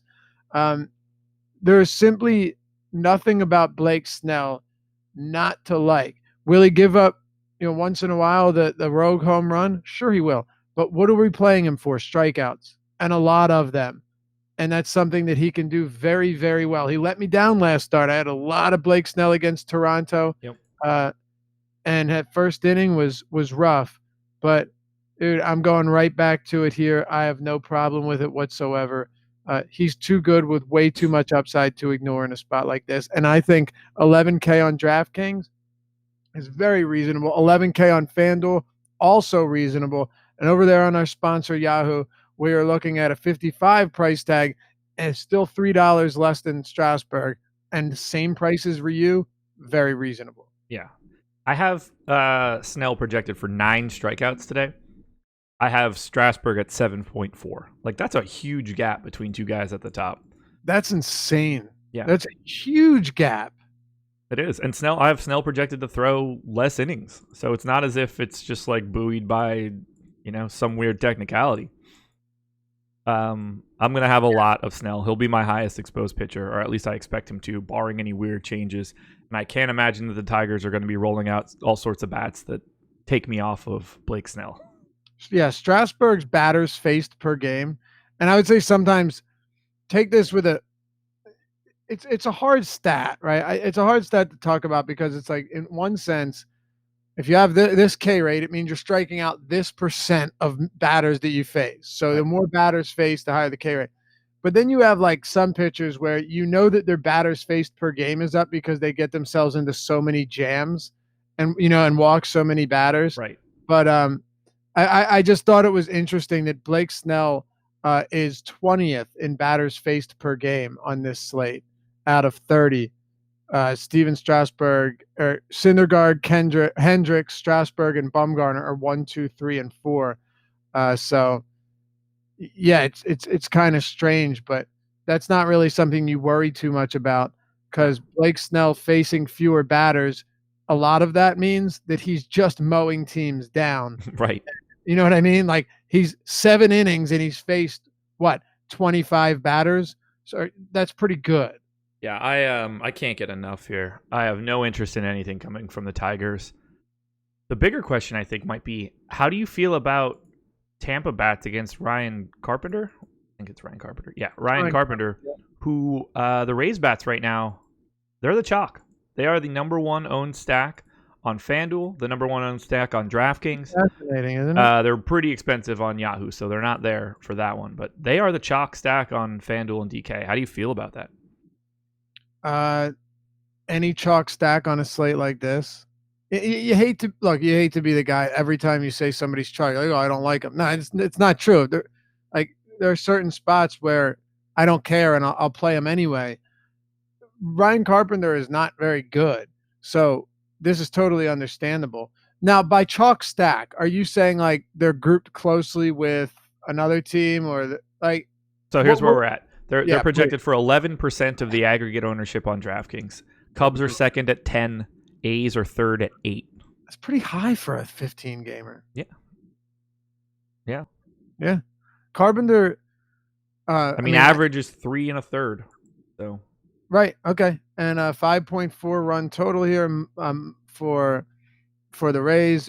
Monster favorites. That's another thing, by the way, that Snell gives you a great opportunity to get those win points for what it's worth. He is a very big favorite. Carpenter doesn't miss bats. No. That's pretty beneficial here. And then when you're talking about righties, it's been a rough go for the fella. 3 home runs per 9 almost. 370 WOBA, 328 ISO, 217 BABIP, which is kind of funny. But and a 7.5% swinging strike rate. So balls are going to be put in play here. And then really the last thing to point out is 50% hard contact, only 35% ground balls. That's against lefties. Against righties, only 35% ground balls, 40% hard contact. So everything lines up really nicely for hitting here. Yeah. But my question to you is, do you think there's going to be a lot of lefties scattered throughout this lineup and make it kind of an ugly team? I'm not saying you can't play lefties against the lefty at all. But what I'm saying, if it's one of those like righty lefty lineup, and it might get a little bit strange and a little bit tougher to fit, especially if you have 2 guys that are only first base eligible, and the Rays are weird like that. Yeah, projected lineup right now only has the lefty Meadows right now, but 3 of their first 4 hitters, at least on DraftKings, are outfielders priced north of $5K. Yeah. We're getting a lot of like Mike Zunino projected for 26% ownership as a $3,600 catcher. Totally get it. Righty lefty catcher, that's Mike Zunino is probably your cash catcher today. Yep, Willy Adames getting 19% ownership. The ownership isn't going to like Meadows or Avisail Garcia. It's going to like their off the beaten path pieces. And that's assuming Garcia plays. Right. I don't know if he will, but yeah, it's tough to say. And Tommy Pham's day to day too. Yeah, I don't get the sense that I'm going to have this much raise. Like, not that I don't like him. It's clearly a good spot. They're my 4th best stack dollar for dollar on DK, but if they're going to be the chalk, I'm probably not going to be there with that sort of volume. I would get the sense that I'll be somewhere around half that. They don't seem easy to stack. No, and that's what I was saying earlier. I mean, I know that guys like it was Nate Lau, right? He was DFA'd. Yeah. So you don't have the 2 first basemen that you can't play together. If we're talking about one-offs, by the way, I do think a guy like Yandy Diaz at a very reasonable price is strong. Yeah. Zunino, you already pointed that out. Definitely agree with you on Zunino. But no, I think ultimately you're right. It depends. If Willy Adames is batting like 6th, middle of the order, that's a lot more appealing than 9th. So I get it, but if Pham and Garcia are both out, it's a whole lot. It's a whole lot less appealing. So we'll see. 9 different positions are You have the ability to get, well, technically 8 different positions on FanDuel. They have 4 outfielders and 3 third basemen. Yeah, right. 4 outfielders, 3 third basemen, a catcher, and a shortstop. No one eligible at second base, no one eligible at first base. Congrats there. That one should be fun to put together. Yeah, I like them. It's a good matchup. I don't get the appeal of them being the chalk stack today. No. And I have a feeling throughout the day maybe they won't be, depending on who's in that lineup. Wouldn't shock me. To the Brewers we go. We'll be able to cruise a little bit more now. A lot of the pitching was early. Yep. Chase Anderson going for the Brewers, 5-run implied total. Mariners 3.9. It's a 61% chance to win for Milwaukee. Like I said, Anderson going for Milwaukee. Pablo Lopez going for Miami. No crazy ownership going to these guys except for on DK. 10% going to Chase Anderson, 7% going to Pablo Lopez. I get it. If you want to use Chase Anderson as a $7,200 pay down option here against the Marlins, seems pretty reasonable to me. They're not very good. I think there are better options out there, but I expect to have at least a little bit of him. Anything for you there? So Chase Anderson has actually been, he's always a very interesting case study, first of all, because this is a guy who, let me just make sure I'm right about this, because sometimes I mix some pitchers up, even though usually it's a steel trap up here, Josh. Sometimes things escape. Last year, I believe Chase Anderson allowed 30 home runs and 22 of them were at home. He allowed 30 home runs. Yes, 22 of them were at home. 350 weighted on base average allowed at home. Really rough numbers, 2.4 home runs per 9. Less than a home run per 9 on the road. So just to give you an example of how dramatic his splits were at home and away from home last season. Yeah. This year, though, he's only allowed 4 home runs total. 3 of them are away, 1 of them at home. Why do I mention that?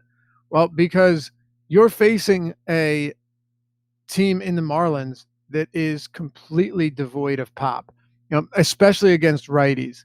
I actually think that Chase Anderson is a very viable option here. And while I'm not a huge fan of his most of the time, look, everyone was on Musgrove the other day. I'd mentioned on the deeper dive. I went to Chase Anderson pretty heavily. It wasn't anything fantastic. Got 16.5, better than Musgrove.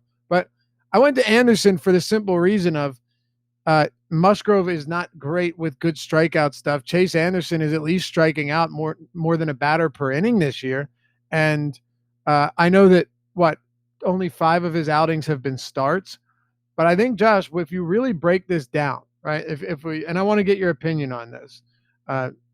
If you really break this down, he's striking righties out at 25%, lefties at 23%. He has an 11% swinging strike rate. And he's facing a Marlins team that is so dreadfully bad against righties. I'm really not that worried about the park. It's a Miami team with a dead last WRC plus. It's 11 points worse than the next worst team. Yeah. So, yeah, I do have interest in Chase Anderson, and I don't think he's overpriced. No, neither do I. The Marlins Brewers Park plays up left-handed power big time. I think we all know that at this point. Marlins projecting to have 1 bat in there, and it's the dinosaur, Curtis Granderson. Everybody else is a righty. Yeah.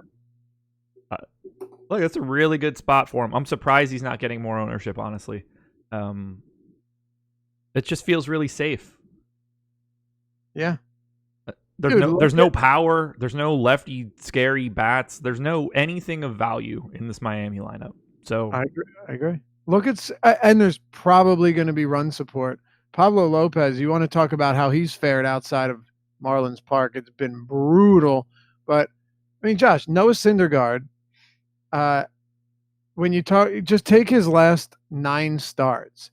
He's finished with 1, 2, 3, 4, 5, 6, 7, less than 15 fantasy points in 7 of his last 9, right? Like, Syndergaard is coming in as chalk, and this guy, we know he has a ceiling. Yeah. Like, he has a high ceiling. But how often is he going to hit that ceiling? I think you could say the same for Bumgarner. So the only reason I compare the two is because I think as an SP2 option at 7,200, you can do a lot worse than Chase Anderson, a lot worse. And he's missing bats this year too, Josh, which is good. Like if he gave you 6 strikeouts today, 5-6 strikeouts, and went 7 1-run innings, you would not be that surprised. No, not at all. Not against this Marlins team. Do you want to target Brewers bats? Welcome back, Travis Shaw. Goodbye, Tara. Shaw probably back in the lineup. Any Brewers for you? Shaw, 27 minimum salary on Yahoo, 2,200 on FanDuel, 2,500 on DraftKings. The only guy getting any ownership on DK. Yeah, I think Pablo Lopez outside of Marlins Park, these numbers we'll see them kind of regress in his favor. Meaning, I don't expect it to be this extreme. He has a 1.8 ERA at home, and he was very good last time out again against San Francisco. 8.26 on the road. 7 of the 8 home runs he's allowed have been away. Everything, like you name it, just look across the board. He's been really bad away from Marlins Park, and I expect him to always be worse away from Marlins Park because Marlins Park is one of the preeminent pitchers parks in the game. But if you ask me, Josh, this is not a good spot to get things right on the road for Pablo Lopez. And just knowing that the lefty power in this lineup, it's hard for me not to have some interest in stacks here. Yeah. They're expensive, though. That's the problem. Like Eric Thames on DraftKings is $5K. Right. It's really tough. Yelich, I'm always willing to pay for. If Ben Gamel, if he's batting favorably in the lineup, fine. I don't have an issue with that. You already pointed out Travis Shaw. I think that price point is perfectly fine. Oh, wait, God, he's 2,500 on DraftKings. Yeah. Wow. Projected for 25% ownership as well. But you're going to need it, Josh. Yeah. Because Moustakas is 5,400, and Yasmani Grandal's 52. My God, these guys are a fortune. I don't know how you Orlando Arcia being 4,200 is really crazy to me. It's crazy. But if you wanted to play the lefties here, let's see. I want Yelich. I want to get Thames in my lineup. Let me get Moustakas and Grandal. All right, and then I'll throw Shaw in there. You're at 5.9, 5K, 5,400, and 5,200. And then you get your $2,500 Shaw. Like that's the big reward here. It's going to be tough to do. It's going to be really tough. Yes, it is. Yes, it is. They're a tough stack to get to. Do you think it's worth doing it? Yes. And how would you do it? Meaning, would you play only a couple of the lefties here and go cheaper with a couple others, like a Kane or so? Or would you go cheaper at pitching? Because fitting 4 guys above 5K is going to be very difficult. Well, let's find out. All right. I like it. Good fella. Let's take a brief break to hop to DK on Fantasy Cruncher. And I'll just set a 5-man Brewers lineup, and we'll see what they end up looking like when they come out. I assume that it's not going to be all of the bats that you'd like it to be. No, it won't be, and it won't be, which is understandable. Yeah, but I'm anxious to see what pitchers come with it. Yes. It's funny because the other day when the Rockies had that 7-3 total against Edwin Jackson, I mentioned he's probably going to be very tough to fit Arenado and Story in lineups together. And, of course, the lineups that won tournaments had Story and Arenado, and they were just punts around the lineup, just like cheap bats everywhere else. There's ways to make this stuff happen. Yeah. It's just it won't look good on paper. No, it will not. All right. I've got everybody in here now. Let's just crank out a bunch and see where it ends up. While you do this, I'm just putting the one together by hand with all of those lefties. So with all the 5K guys and Shaw to see where we end up. Okay. I'm almost I'll stop it at 100. All right, I stopped it at 99. Close enough. So we look at it. All right, so it's Shaw, Yelich, Moustakas. Who are the other lefties I need? Grandal? You have Grandal and Thames are your other guys. And Thames would be the easier fade here, just so we're clear. Like at 5K, he's the guy that you're dropping first in most spots, or at least if, I didn't even get one with all 5 guys in 100. I didn't think you would. So I can get to Moustakas, Grandal, Yelich, Shaw. So there's 4. And then you're filling in with Low Kane or Braun. But in the spots where I got the 4 lefties, I got 4 lineups out of the 100. It's Blake Snell, Ronaldo Lopez, Blake Snell, Ronaldo Lopez, Syndergaard Lopez, and Shane Bieber Lopez. But okay. All right. So I threw one in with Grandal, Moustakas, Shaw, Yelich, and Thames. So 4 guys above 5K, and then your $2,500 Shaw. Pretty nice looking until you put pitchers in.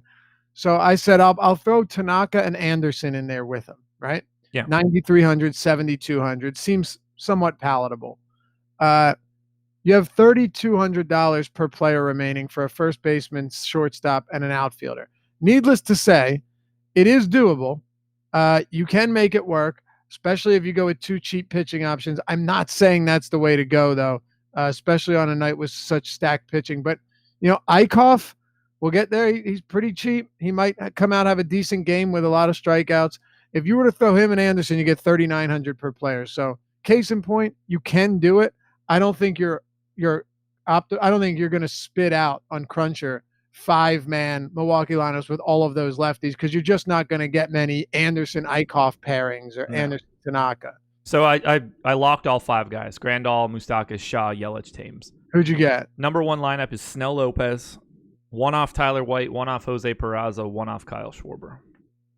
It's actually not that bad. Not at all. It's not that bad. Peraza's going to be at the bottom of the lineup, which is fine, but he's maybe not. He is facing a lefty, Josh, and we know he's a lot better. You said Schwarber, right? Yeah. Wind's blowing out, 15 miles per hour. They have a 6.3 run total. I like that. And who was the last one? That's a good question. Sorry, I filtered it off. Tyler White. Tyler White is garbage. He let me down yesterday. But what are you going to do? Do we have a starter for Seattle yet? John Neese, maybe.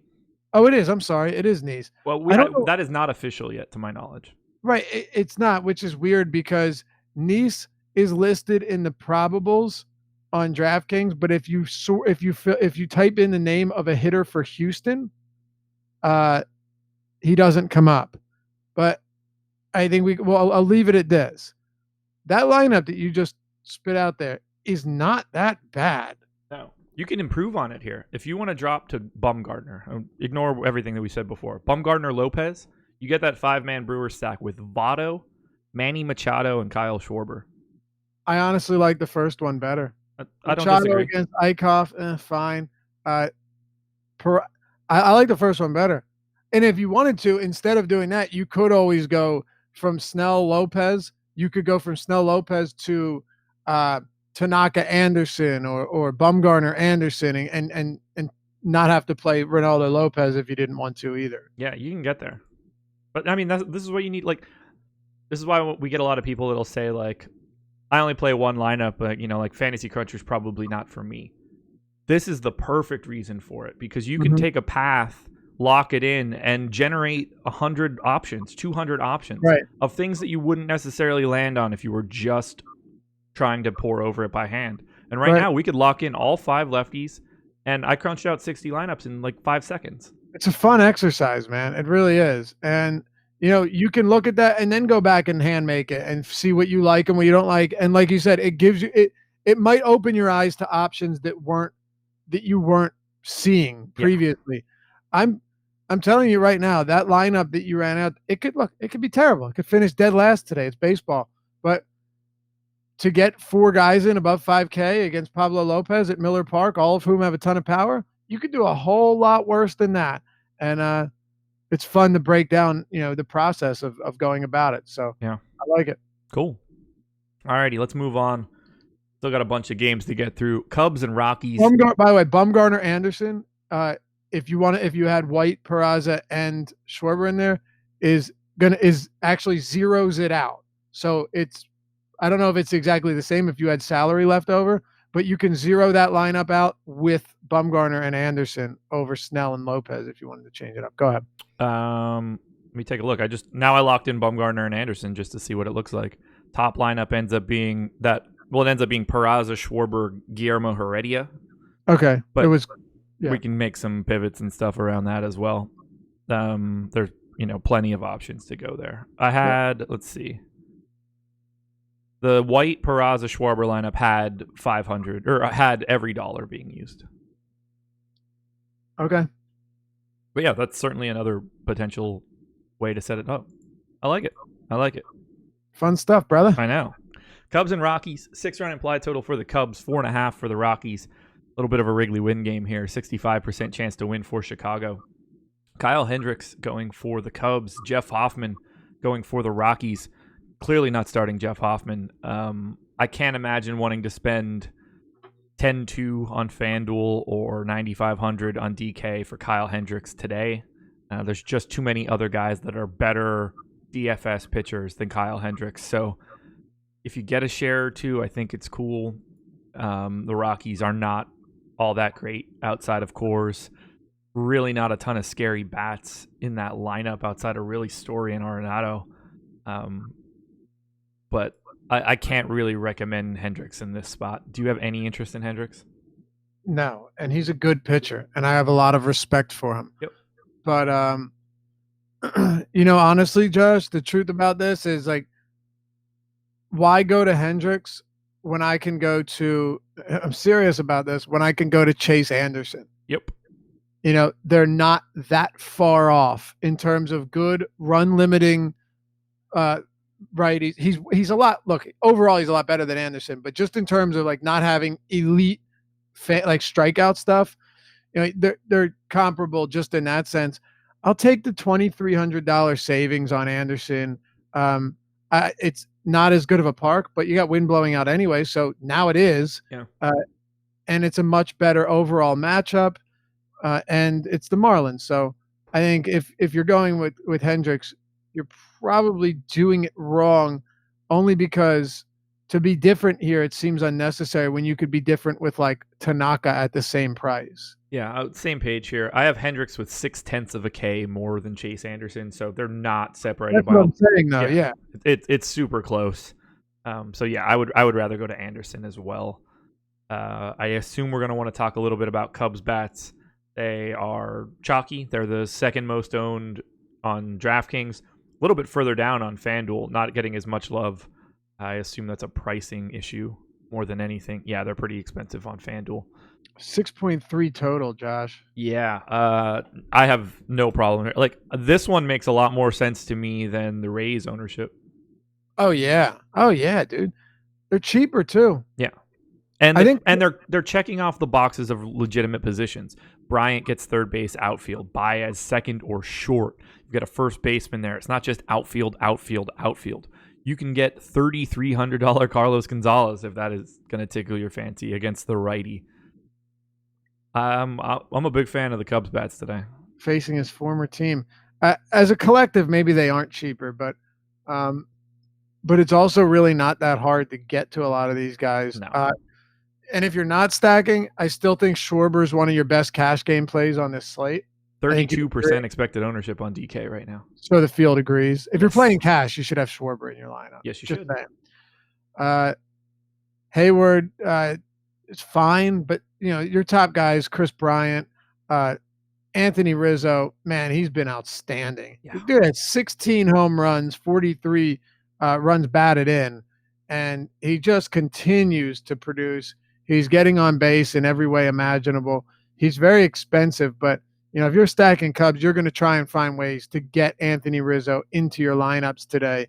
I really like him here. I don't know, excuse me, if you want to pay premium for catcher here, but you could do worse. Yeah. When you're talking about Hoffman, no, it's not Coors, but you do have wins, and I said 15. It's down. It looks like 12 miles per hour now, but still, that total shows a lot. He does not miss that many bats, number one, and he is giving up some pop. 2.57 homers to 9 the righties this year. Very, very small sample on Hoffman, but I don't think either of us are all that worried about him coming out there and mowing down this Cubs team. No, not with the highest run total on the slate. I'm going to go ahead and not be super worried here. I'd like to see his, and if you have it pulled up, feel free to throw it at me because I do think it's important. His ground ball rates. Jeff Hoffman? Yeah, I'm gonna look for more than just this year.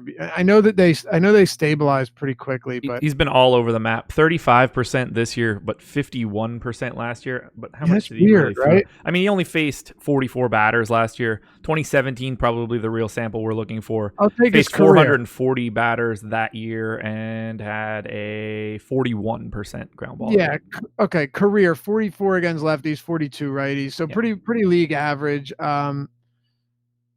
Home run per fly ball rate against righties is 16.5%. That is high. Look, it's Wrigley with wind.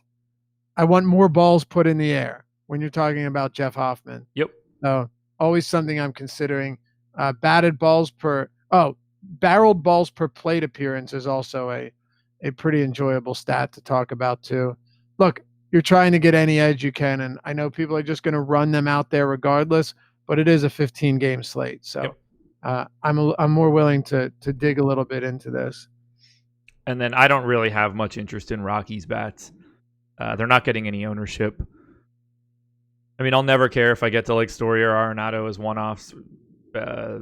Wrigley plays up to right-handed power, so that's at least mildly interesting. But I don't really need. I think Hendricks is solid, so I'm good on Rockies.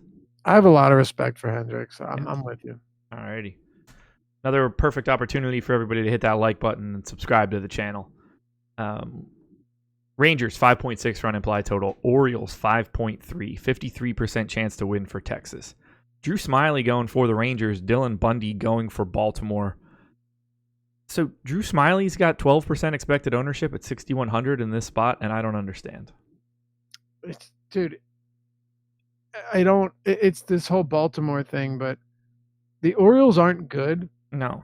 They're also not a team where you just run out any pitcher against them just because. I mean, again, they're not good. It's not like we're going to sit here and pretend like the Warriors are the next, American League juggernaut. Certainly not.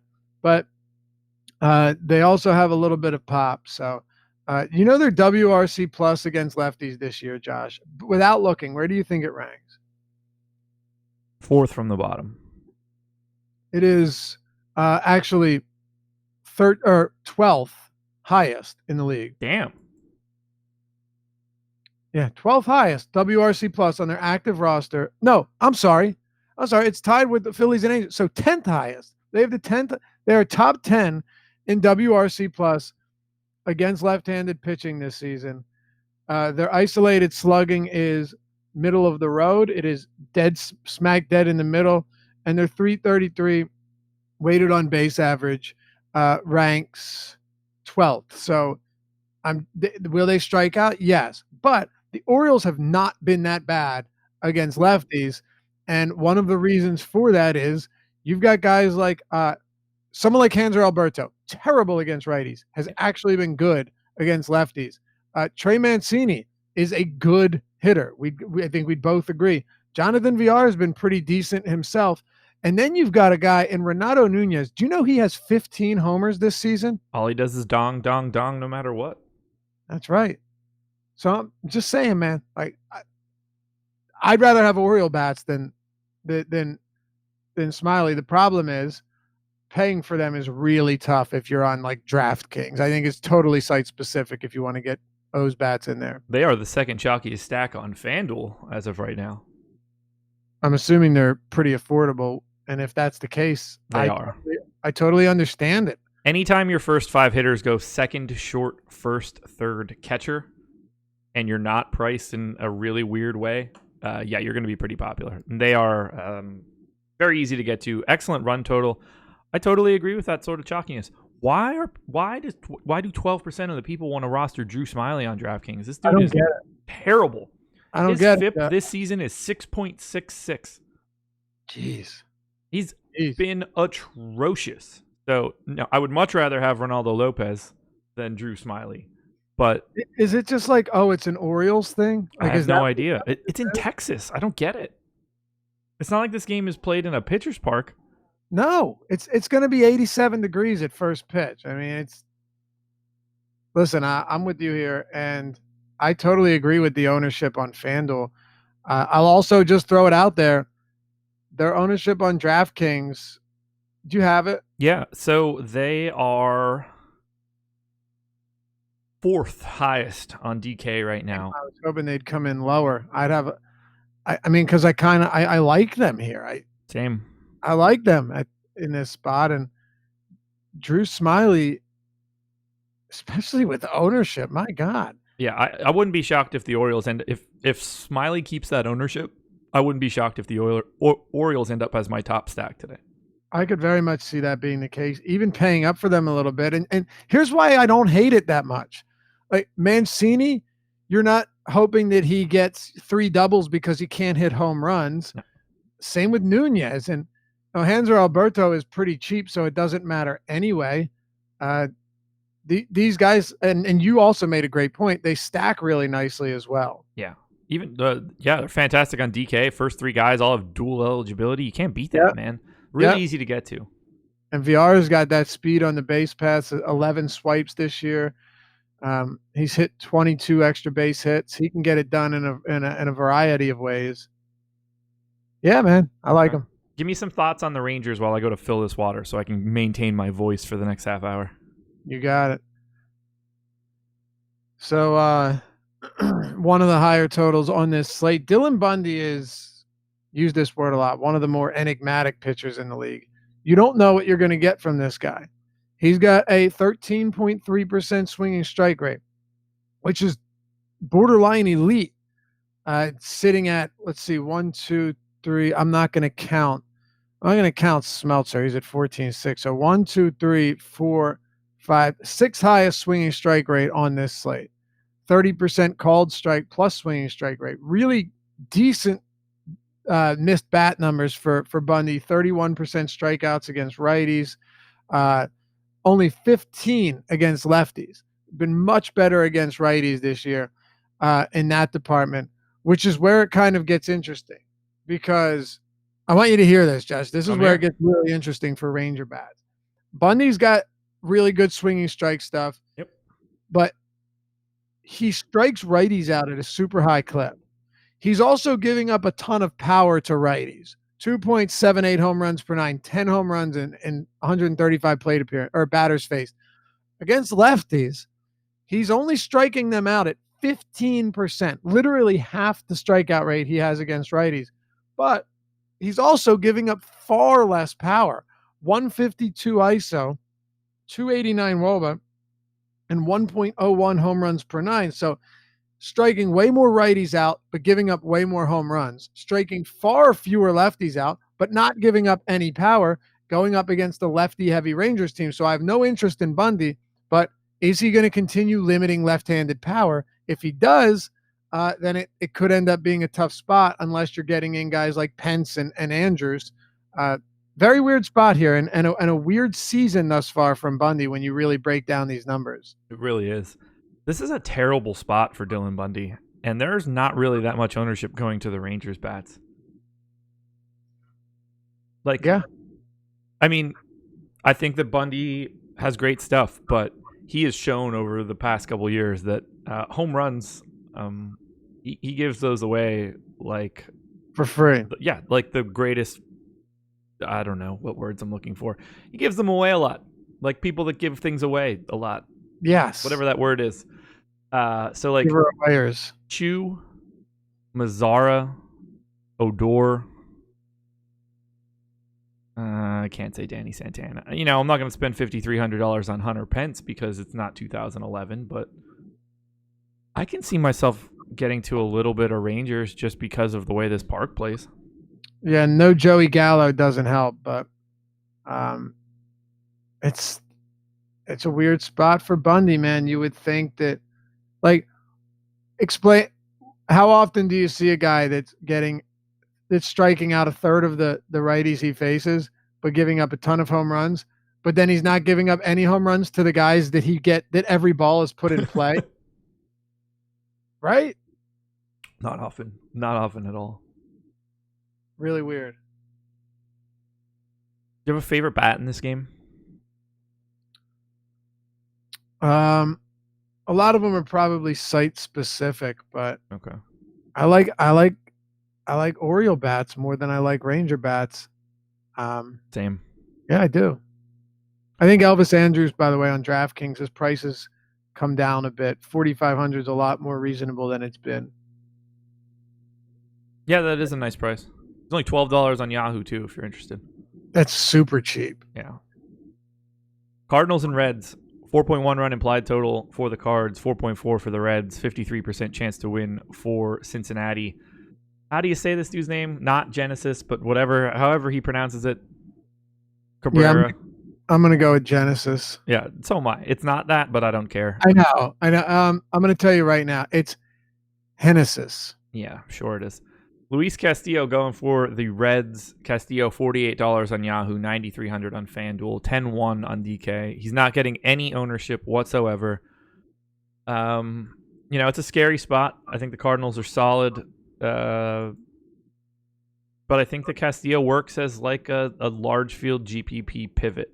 I don't want to try to get a lot of him because I don't like going up here against the Cardinals, or I just simply like a couple other arms more than that. But if he really does have 1% expected ownership on DraftKings or 2% expected ownership on FanDuel, I'm happy to have a couple shares. No question. No doubt about it. Are you kidding me? Luis Castillo is one of the highest upside pitchers in the league, but he's also, look, I think Luis Castillo is not as much of a sure thing as a lot of the more elite pitchers that you're getting up at 10K and such. So there are some issues. There are some concerns. Look, against Milwaukee, that was his worst start of the season, not close. Yeah. The Brewers took it to him. Some blame definitely on him, but then it was in Milwaukee. They're a good team with a ton of power. All that blame goes to me. I think I had 90% Castillo. I remember you saying that. Yeah. I'll take that one. I had Castillo and another guy that also I think had negative points on that slate. And then Pittsburgh. Pittsburgh does not strike out a lot. So I'm willing to give him, I'm not a pass, but it's not like I think anything's wrong with Luis Castillo because he's had 2 underwhelming starts here. And just to make sure, if you pull up his velocity, my guess, Josh, is that it's probably the same as it's been. And St. Louis is good, but they are going to run out, 6, 7 righties? They're going to run out a lot of righties. And I Lewis see 4 right now. Wait, you only see 4 righties? Yeah. DeYoung, Goldschmidt, Ozuna, and Bader. Okay, well, yeah, there's no Molina. You're right about that. Okay. Normally, it's a ton of righties. But apparently not today. They got Wieters, they've got Fowler, they've got Wong, they've got Carpenter in there as lefty bats. You know what? I think you're right. Yeah. The no Molina is definitely significant. Yeah. Unless Jed Jerko's in the lineup or something. Yeah. That would be it. You're right. Usually this is a 6-team minimum righty lineup. Okay. Yeah, Wait, I was surprised to see it. Sorry, what's that? I was surprised to see it like this. Did you have Martinez in there? No. Okay. You're probably right, which gives me a little bit less interest. I would have preferred it, the more righties, the better, I think, for Castillo.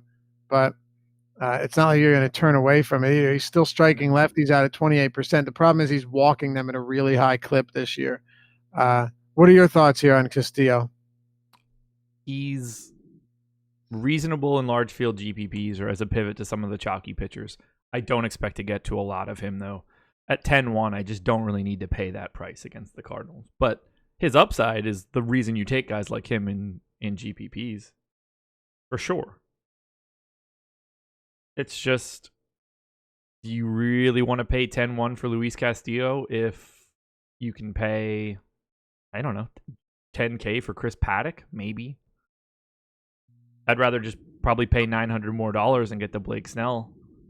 I agree. If my choices are I'm paying 10-1 for Luis Castillo or $9,600 for Noah Syndergaard, one of those guys is at 29% ownership and the other is at 1%, well, then the answer is pretty easy. How much does lineup come into play? Like whatever lineup they're running out there today, how much does that come into play for your decision making? I mean, if they run out a couple more righties, it'll certainly push Castillo up a little bit higher. I agree. This is about as bad as it gets for him right now, actually. I absolutely agree. Like, let's say Jerko and Martinez end up being in the lineup. I think that does a lot for Castillo. But in the same breath, Castillo, it's not like he can't get lefties and righties out. He's always been better against righties, but you're also talking about a guy that when you look at his pitch count, he's got the slider, he's also got the changeup, and he's got a mid to high 90s fastball. So neither of us are saying that he can't get the job done. He can put the numbers up for sure. It's just the more same-handed hitters, I'd be on board with that. Plus, Jerko's not good, and Martinez hasn't been great either. Do you have any interest in stacks in this game, either side? I don't see myself getting them many Cardinals bats just because I think they're good, or because I think Castillo's good.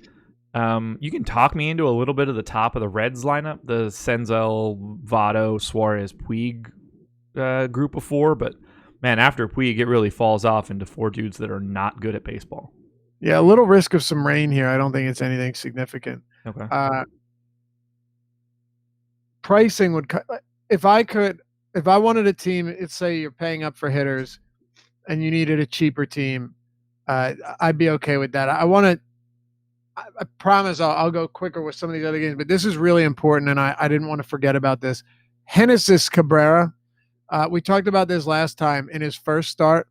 Josh, really, really bad against righties, and I'm talking about at the minor league level. I mean, really, really bad. He was allowing I believe it was 3.8 home runs per nine. He had been crushed by right-handers. He had walked them at a ridiculously high rate. And when you're looking at his strikeouts, they were very underwhelming. So this is a pretty bad spot. Now, it's not Citizens Bank Park like it was before, but at AAA this season, he allowed 10 home runs to righties, 10 home runs to righties in only 31 innings.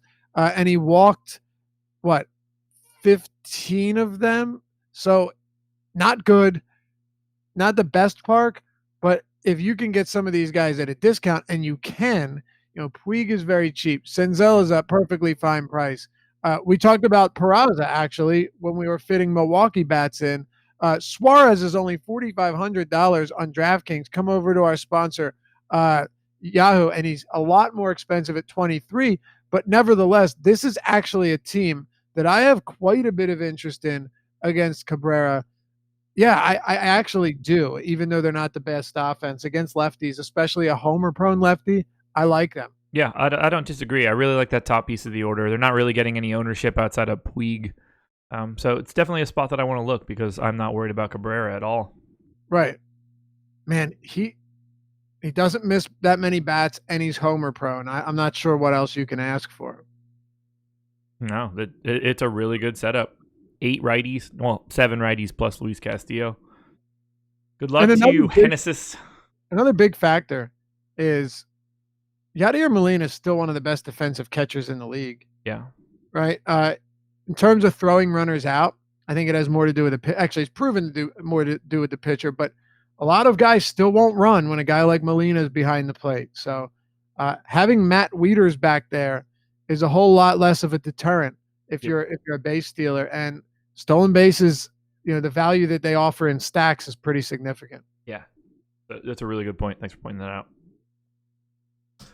Royals and Red Sox, 4.5 run implied total for the Royals, 5.9 for the Red Sox, 62% chance to win for Boston. Glenn Sparkman going for KC. Eduardo Rodriguez going for the Sox. Erod, 9% ownership on Yahoo, 8 on FanDuel, 20 on DraftKings here against Kansas City. Erod, one of the chalkier pitchers on the slate, right there, smack dab in the middle of the entire salary tier. How do you feel about Erod here against the Royals? He's all right. Yeah. Honestly, I don't have a whole lot to say about him. Erod's a good pitcher. The Royals are, for a strikeout standpoint, pretty middle of the road team. They will steal a lot of bases if they get on. They'll give you hell on the base paths, and I think sometimes that really does get pitchers off their game. But not a big issue. 22.7% K rate against lefties is, I'm pretty sure, in the middle of the league, maybe lower. Yeah, It's smack dab in the middle. It's very okay for me. Just don't love it, don't hate it. Fine price point. I'd rather have him in cash than in a GPP. You rather have Erod in cash? Yeah. If he's going to be 20% owned in a large field tournament, I don't need to be there. Yeah. But I understand why he's getting a little bit of love. Just, the Royals aren't a really good team. That's for sure. No, they're not. I'm just not enamored with him. I think he's fine, but I don't love him. What do you want to do with Red Sox bats? Outfield to start, which we know, but it's Betts, Benintendi, and Martinez. High level, high quality. Betts and Martinez, only $5K getting Glenn Sparkman in the high fours on FanDuel. They're getting a little bit of Betts and Martinez are in double digits in ownership, but nothing too crazy. I just don't see Boston as an easy team to stack, but I do want to have small 3-mans of them or one-offs of them. I don't know where I'm at on the Red Sox yet. I really don't. We've talked about a bunch of teams that we really already like, right? Yeah. And some of them may not have been the ones you would have expected when you're first pulling up the slate, like Baltimore or like Cincinnati. Some of them just seem like easier teams to get in, and you just pointed that out. If you're landing on a Betts, Martinez, Bogarts stack or Benintendi, Bogarts, Suarez, Vasquez, whoever you, that's fine. But it's not. It's also not a team that I'm in love with. This whole game to me is just kind of okay, yep. Even though I could see a really big game from Boston and from Rodriguez, but in terms of prioritizing, and I can't just keep saying I love this team, I love this guy. You reach a point where you can't play everyone in every lineup.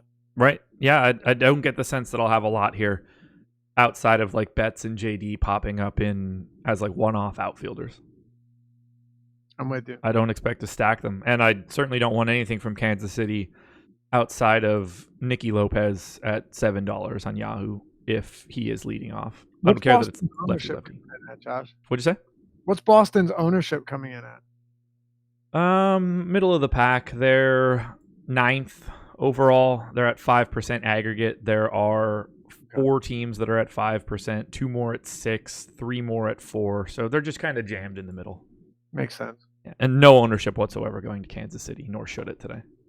Yeah, not interested. 4 to go. We'll get there when we get there. Diamondbacks and Dodgers, 3.9 run implied. Yeah, what do you expect? Yeah, what can we do? What do you want from us? 3.9 run implied total for the Diamondbacks, 5.6 for the Dodgers, 67% chance to win for LA. Taylor Clark going for the Diamondbacks. Hyunjin Ryu going for the Dodgers. Ryu, no ownership whatsoever. He's the second most expensive pitcher on FanDuel, DK, and tied with Snell on Yahoo. I just can't take him ahead of Blake Snell. Diamondbacks team not projected to strike out a ton. I think he's a fantastic pitcher, probably one of the 5 best in the NL so far this season, maybe even higher. But I don't think today is a day where I want to pay the full freight to get to him. No, and I like you, I'm a huge Syndergaard fan. Hyunjin Ryu fan. I don't know where that came from, but you're still talking about a very expensive price point, and someone who, look, he has been able. If there's 1 or 2 guys on the Dodgers that have pitched pretty deep in the games, 106 pitches, 116, 107, 105. So that is good to see. Don't get me wrong. That is decent. It's good to see that. But Chase Field, neutral to slightly hitter friendly. The Diamondbacks, I get it. They were dismal yesterday, but it's still hard for me to buy into them being that bad. Plus you have David Peralta back in the lineup. Ketel Marte's been good. Adam Jones is good enough. Overall, I think this is just a spot where you're going to be hard pressed to justify paying for Ryu here, especially when there are other guys that are pretty low owned that you can get to at a cheaper price. What about you?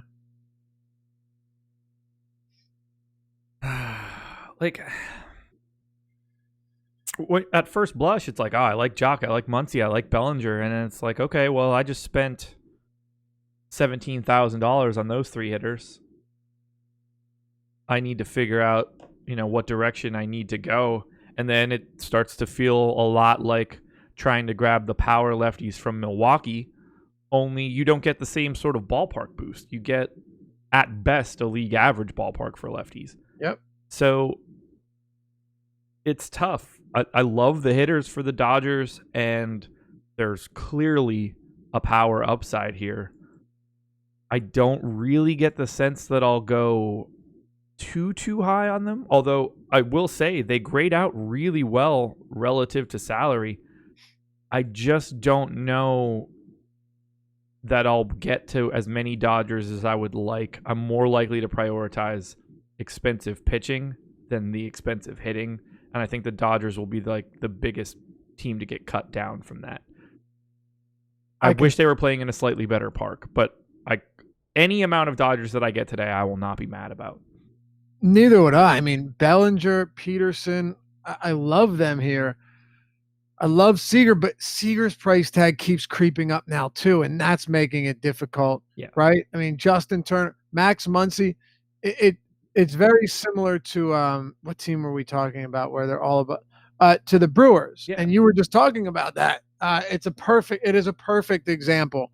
And I think both of them, if you were to just say, okay, they're both in the same park, who do you like more? I would probably lean the Dodgers here a little bit. Yep. But they're not. But they're not. Overall, I still would have the Dodgers as in terms of how many runs I expect these teams to score. Like, okay, Vegas, we have Vegas, and I agree with Vegas. 5.7 implied run total right now for the Dodgers against Taylor Clark. So many power lefties, good hitters that don't have high strikeout rates. I do like them. They're difficult to fit, but as we already did the exercise with Milwaukee, you can make it work. They're way easier to stack than Milwaukee, just from a positional standpoint. Yeah, they're checking off a lot easier boxes. Yeah, I mean, priorities here for you. Well, for me, I'll tell you, Bellinger, Peterson, Muncy are the 3 guys that I like the most. But Seager's in there as well. Really like the lefties here. And then the problem with the righties is most of the righties are just not that good. Right. So, we'll see. 3% aggregate ownership going to the Dodgers on DK right now. That is 15th on the slate. Wow. So really? I would happily go to 6 or 7 there and not even bat an eye. If Matt Beatty's in the lineup, then you have a really cheap lefty bat too. Yeah. Him and Verdugo's kind of cheap. Yeah, if they're coming in that low owned, where was Milwaukee at? Basically the same. Milwaukee's 14th, Dodgers are 15th. I can tell you right now, 2 of my favorite stacks on this slate, and that is obviously the high price tag is forcing that ownership projection down. I really like both of those, man. I do not disagree whatsoever. Big fan of being able to get to them at low ownership. Agreed. Probably have to do some manual manipulation to get to it. They're not going to be a team that naturally comes up, but give it a little bumpy bump. You want to explain what you mean by manual manipulation too? Yeah, so people think you just hit crunch and that's it. Yeah, so if you're running an optimizer, if you're running Fantasy Cruncher, you're less likely to see Dodgers bats today and Brewers bats today because of their price tags. Just that's a function of the way that the optimization works. So today might be a day to give an extra, 15% projection to the Dodgers and Brewers if you want to try to force them in a little bit more. Bump up the projection, see where it comes out. If you want to try to get to them, it's going to take some sort of intervention likely to get there. You can always thumbs them up too on Fantasy Cruncher. That's an easier way than going in. I mean, obviously, if you know how to make the adjustments to the projections, but if you thumbs up, it gives them a nice little nudge. That'll work too. What are your thoughts on changing randomness settings, making it a little bit more extreme to get certain guys in? Yeah, that works too. If you want to jack up the ownership or the randomness to the Dodgers or the Brewers, that'll help pull them in a little bit more because they'll end up with some outlier large numbers. Yeah. But I think I'd like to tell Dave, I'd love to do randomness on a stack basis. So instead of it all being individuals, you just say like, I want 100% randomness to the Brewers stack, but I want that number to be the same for all of those guys, not That would be great. individual on each. That would be great. Yeah. You mean for every 100% randomness on each Brewer bat, but you can just set it up as a stack. Yeah, but instead of it being like Christian Yelich's randomness for lineup 1 is 10%, and then someone else is 80, everybody's just 100 or whatever number you pick. Right. Something to think about. That'd be cool, yeah. Dave, I'll be in touch. Keep your phone close. Yeah. 3 games to go.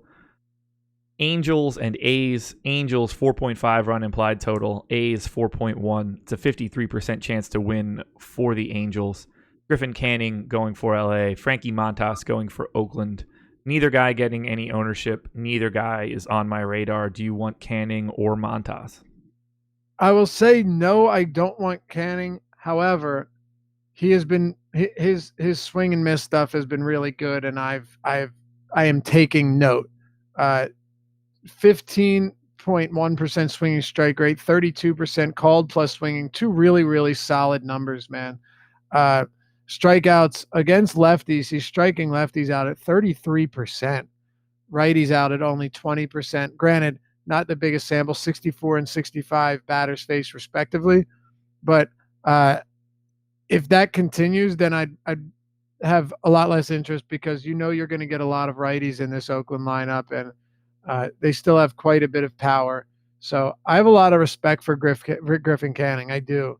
But I don't see myself getting here today. Too many good pitching options. Yeah, I feel the same way. I don't really have all that much interest in Angels bats. I'll always take Trout. I have interest in Ohtani just because his price is down so far. They're not getting any ownership outside of Ohtani. But Oakland right now, 3rd in ownership on DK, a little bit behind on FanDuel. Wow. Yeah. They're cheap. That's the thing. Yeah. They're jamming a bunch of outfield bats at the bottom too. They're always cheap on DraftKings, but today they're really cheap on DraftKings. Chris Davis is $3,600 on DraftKings. I know. There are a lot of guys that are $3,600 on DraftKings that have never been called up yet to play Major League Baseball. Or have one plate appearance this season. I mean, I'm serious too. Johnny Field has not made an appearance at the Major League level. He is basically the same price as Chris Davis. It's craziness. Now he's projected for 29% ownership, so welcome to cash lineups, Chris Davis. But I'm happy to get away from this team. I think you can do it perfectly fine without him. If you need to go cheap at one of your pitchers, do it.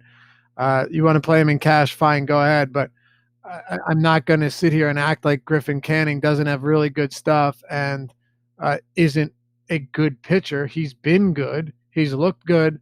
He allowed 3 home runs in that one game against Baltimore, of course.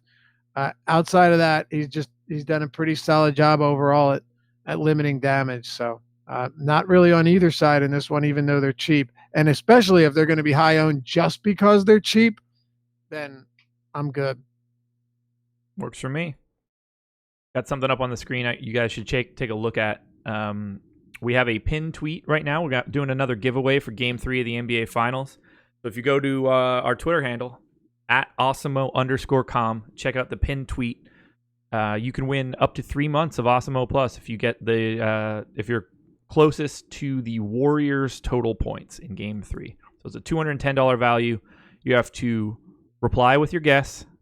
Again, it's Warriors total points in Game 3. Got to retweet and follow the Awesemo_com and Awesemo NBA handle. And if you get that right, you'll win 3 months of Awesemo Plus. Can't beat that, man. Pretty sweet deal right there, man. All you're trying to do is project how many points that the Warriors score in Game 3. They're going to be in some trouble, man. Well, I said the one biggest thing I said, this was on Awesemo Radio, I said, if they want a chance, DeMarcus Cousins has to play more than 8 minutes. Even if it's just to give them some semblance of a presence in the interior, in the paint, because Toronto took everything away from, what are you going to rely on, Jordan Bell and Kevon Looney to get it done? But yeah, yes, the last game was a whole lot different, but missing Kevin Durant, Josh, is you're as big as basketball guy as I am. Missing Kevin Durant, who can create shots from anywhere on the court, is certainly going to hurt them. So we'll see. I think Toronto wins the series. I was listening until I realized that my dog was throwing up on my couch. Is he all right? I mean, done throwing up, I guess. Oh man. Well, it's probably good you didn't. We don't have time to talk basketball anyway, but I hope he's okay. He's deaf. Padres and Mariners. Nope. Padres and Phillies. 4.7 run implied total for the Pods. 3.9 for the Phils. 58% chance to win for San Diego. Chris Paddock going for the Pods. Jared Eichhoff going for the Phillies. Paddock around 9% on DK right now at 10K. Eichhoff around 8% right now, 7,100. Those are really the spots where they're picking up ownership. I don't have a ton of interest in Eichhoff. I would rather go to Chase Anderson than Eichhoff on DK. On FanDuel, it's just really not something that I'm interested in. How do you want to manage Eichhoff here? 100% agree that I prefer Anderson over Eichhoff. And I think, just by the way, both of us spoke about Anderson earlier, it's pretty obvious. Yeah. But I don't think at this price, particularly on DraftKings, I don't think that Eichhoff is a crazy play either. No, not at all. I agree. And I mean, really, you're just looking at potential upside. That's all it is.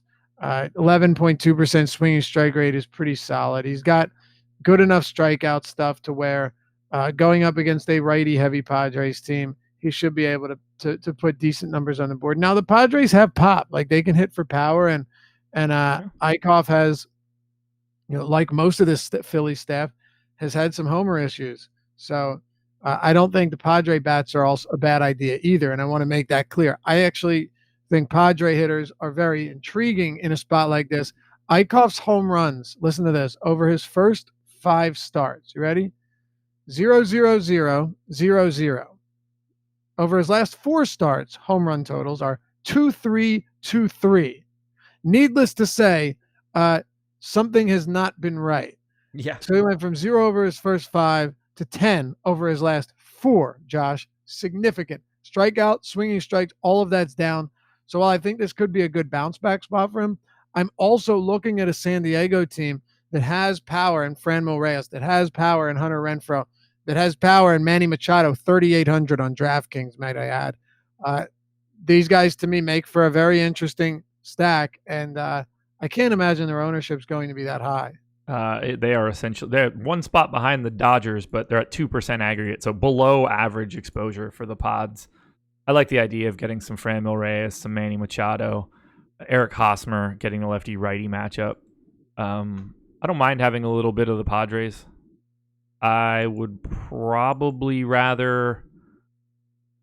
Yeah, no, I think it's just that basic. I don't mind having a little bit of the Pods. I don't really mind having a little bit of the Phillies either. I don't know, like nothing stands out in this game. Paddock is reasonable, but his price kind of makes me Eichhoff is reasonable, but I don't really love him in general, and I like Chase Anderson more, so it's kind of just like little pieces of everything. I'm with you. No one individual thing that I want to go to. No, Padres, like 5-3 stacks, if you're getting the 3 as your Padres, like that seems more palatable than 5-player Padres stacks loading up on that. Yeah, I don't really see a 5-man on either side. No. But like 3 Padres, if you're getting to like a Reyes, Machado, Hosmer, absolutely not bad at all. No, not at all. No ownership really either. I mean, 9% to Manny Machado as a third base shortstop, dual eligibility, $3,800 player. That's fine. 9 is nothing. Otherwise, there's no ownership going to Philly at all, nor should there be because of Chris Paddock. If you want to get Bryce Harper as a one-off, knock yourself out. No Andrew McCutchen, I would imagine, but I'm good. Oh, God. This guy in Slack chat. Do you see this comment? Josh, you look beautiful today. Laffy, oh, how I would love to be that Red Bull can. What's going on? 6 to midnight. Congrats for being super duper weird, man. It is weird, isn't it? Very. All right, let's close it out. Last I game. bet you wish I didn't read that on the show. Mariners and Astros.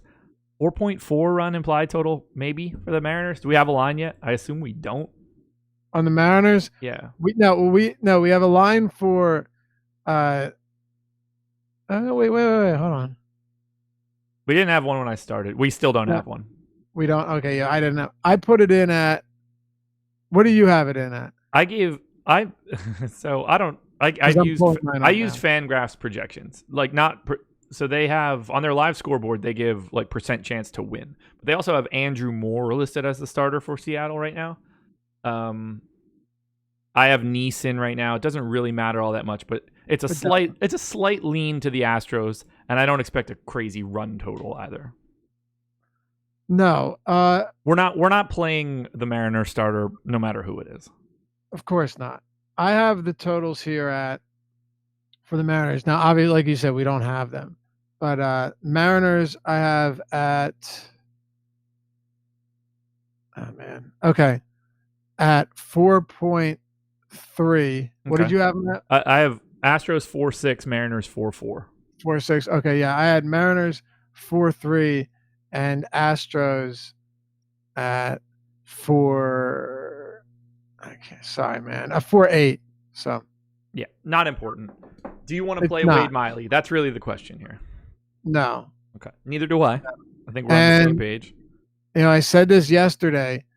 Like, I totally understood and was on board with the Houston stacks because there were only 6 teams going and there were good pitchers. But, like, this is a skeleton crew Houston lineup.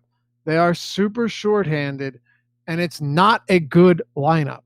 Like, this doesn't mean that pitching against them is great because there still aren't that many strikeouts. But, Josh, you're talking about outside of Bregman, and I guess, sure, throw Brantley in there.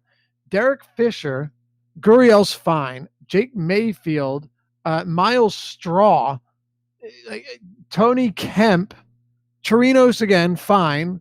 But this is you're missing Correa, you're missing Altuve, you're missing Springer, you're missing Aledmys Diaz. They're super shorthanded, and as far as stacking goes, they just stall out so much because you're coming up to guys like Tyler White and Mayfield and Straw and Derek Fisher. It's ugly now. Yeah, it really is. This is just a different team altogether. I guess we'll see what the line actually does when we get a Mariner starter. But for right now, I mean, I'm happy to have some Alex Bregman. Otherwise, like, I don't really need anything from this entire game. Encarnacion, I guess, is fine, righty lefty, but I like so many other things today. Assuming it is Neese on the mound, he is a lefty, and while Tyler White has just been downright putrid this year, Neese is. I mean, just imagining Neese back on a major league pitching mound. Tyler White could bat 6th again, being that they're so shorthanded. He's $2,900. Excuse me, on DraftKings. On Yahoo, Tyler White is $7. He's minimum salary. And then on FanDuel, probably not as necessary, but $2,600. So I do think there are pieces here, and White is great if you're trying to stack the Brewers or the Dodgers. But yeah. Otherwise, I don't need anything here. I think we've wrapped this one up. Yep. 2 hours, 8 minutes. Can't beat it. 15 games. Actually, that's not that bad. It really isn't. No complaints here. Guys, we've got the PGA show coming up at 2:30. Deeper dive at 4:45. Live before lock from 6 to 7. Hit the like button. Subscribe to the channel. Laffy, anything else? Thanks for tuning in. As always, we'll see you tonight. Whole lot of games going on here, and we'll have plenty to talk about. So there we go. Catch you soon, fellas. Go check out that pinned tweet on awesemo_com. You can win 3 free months. Best of luck, everybody. We'll talk to you later.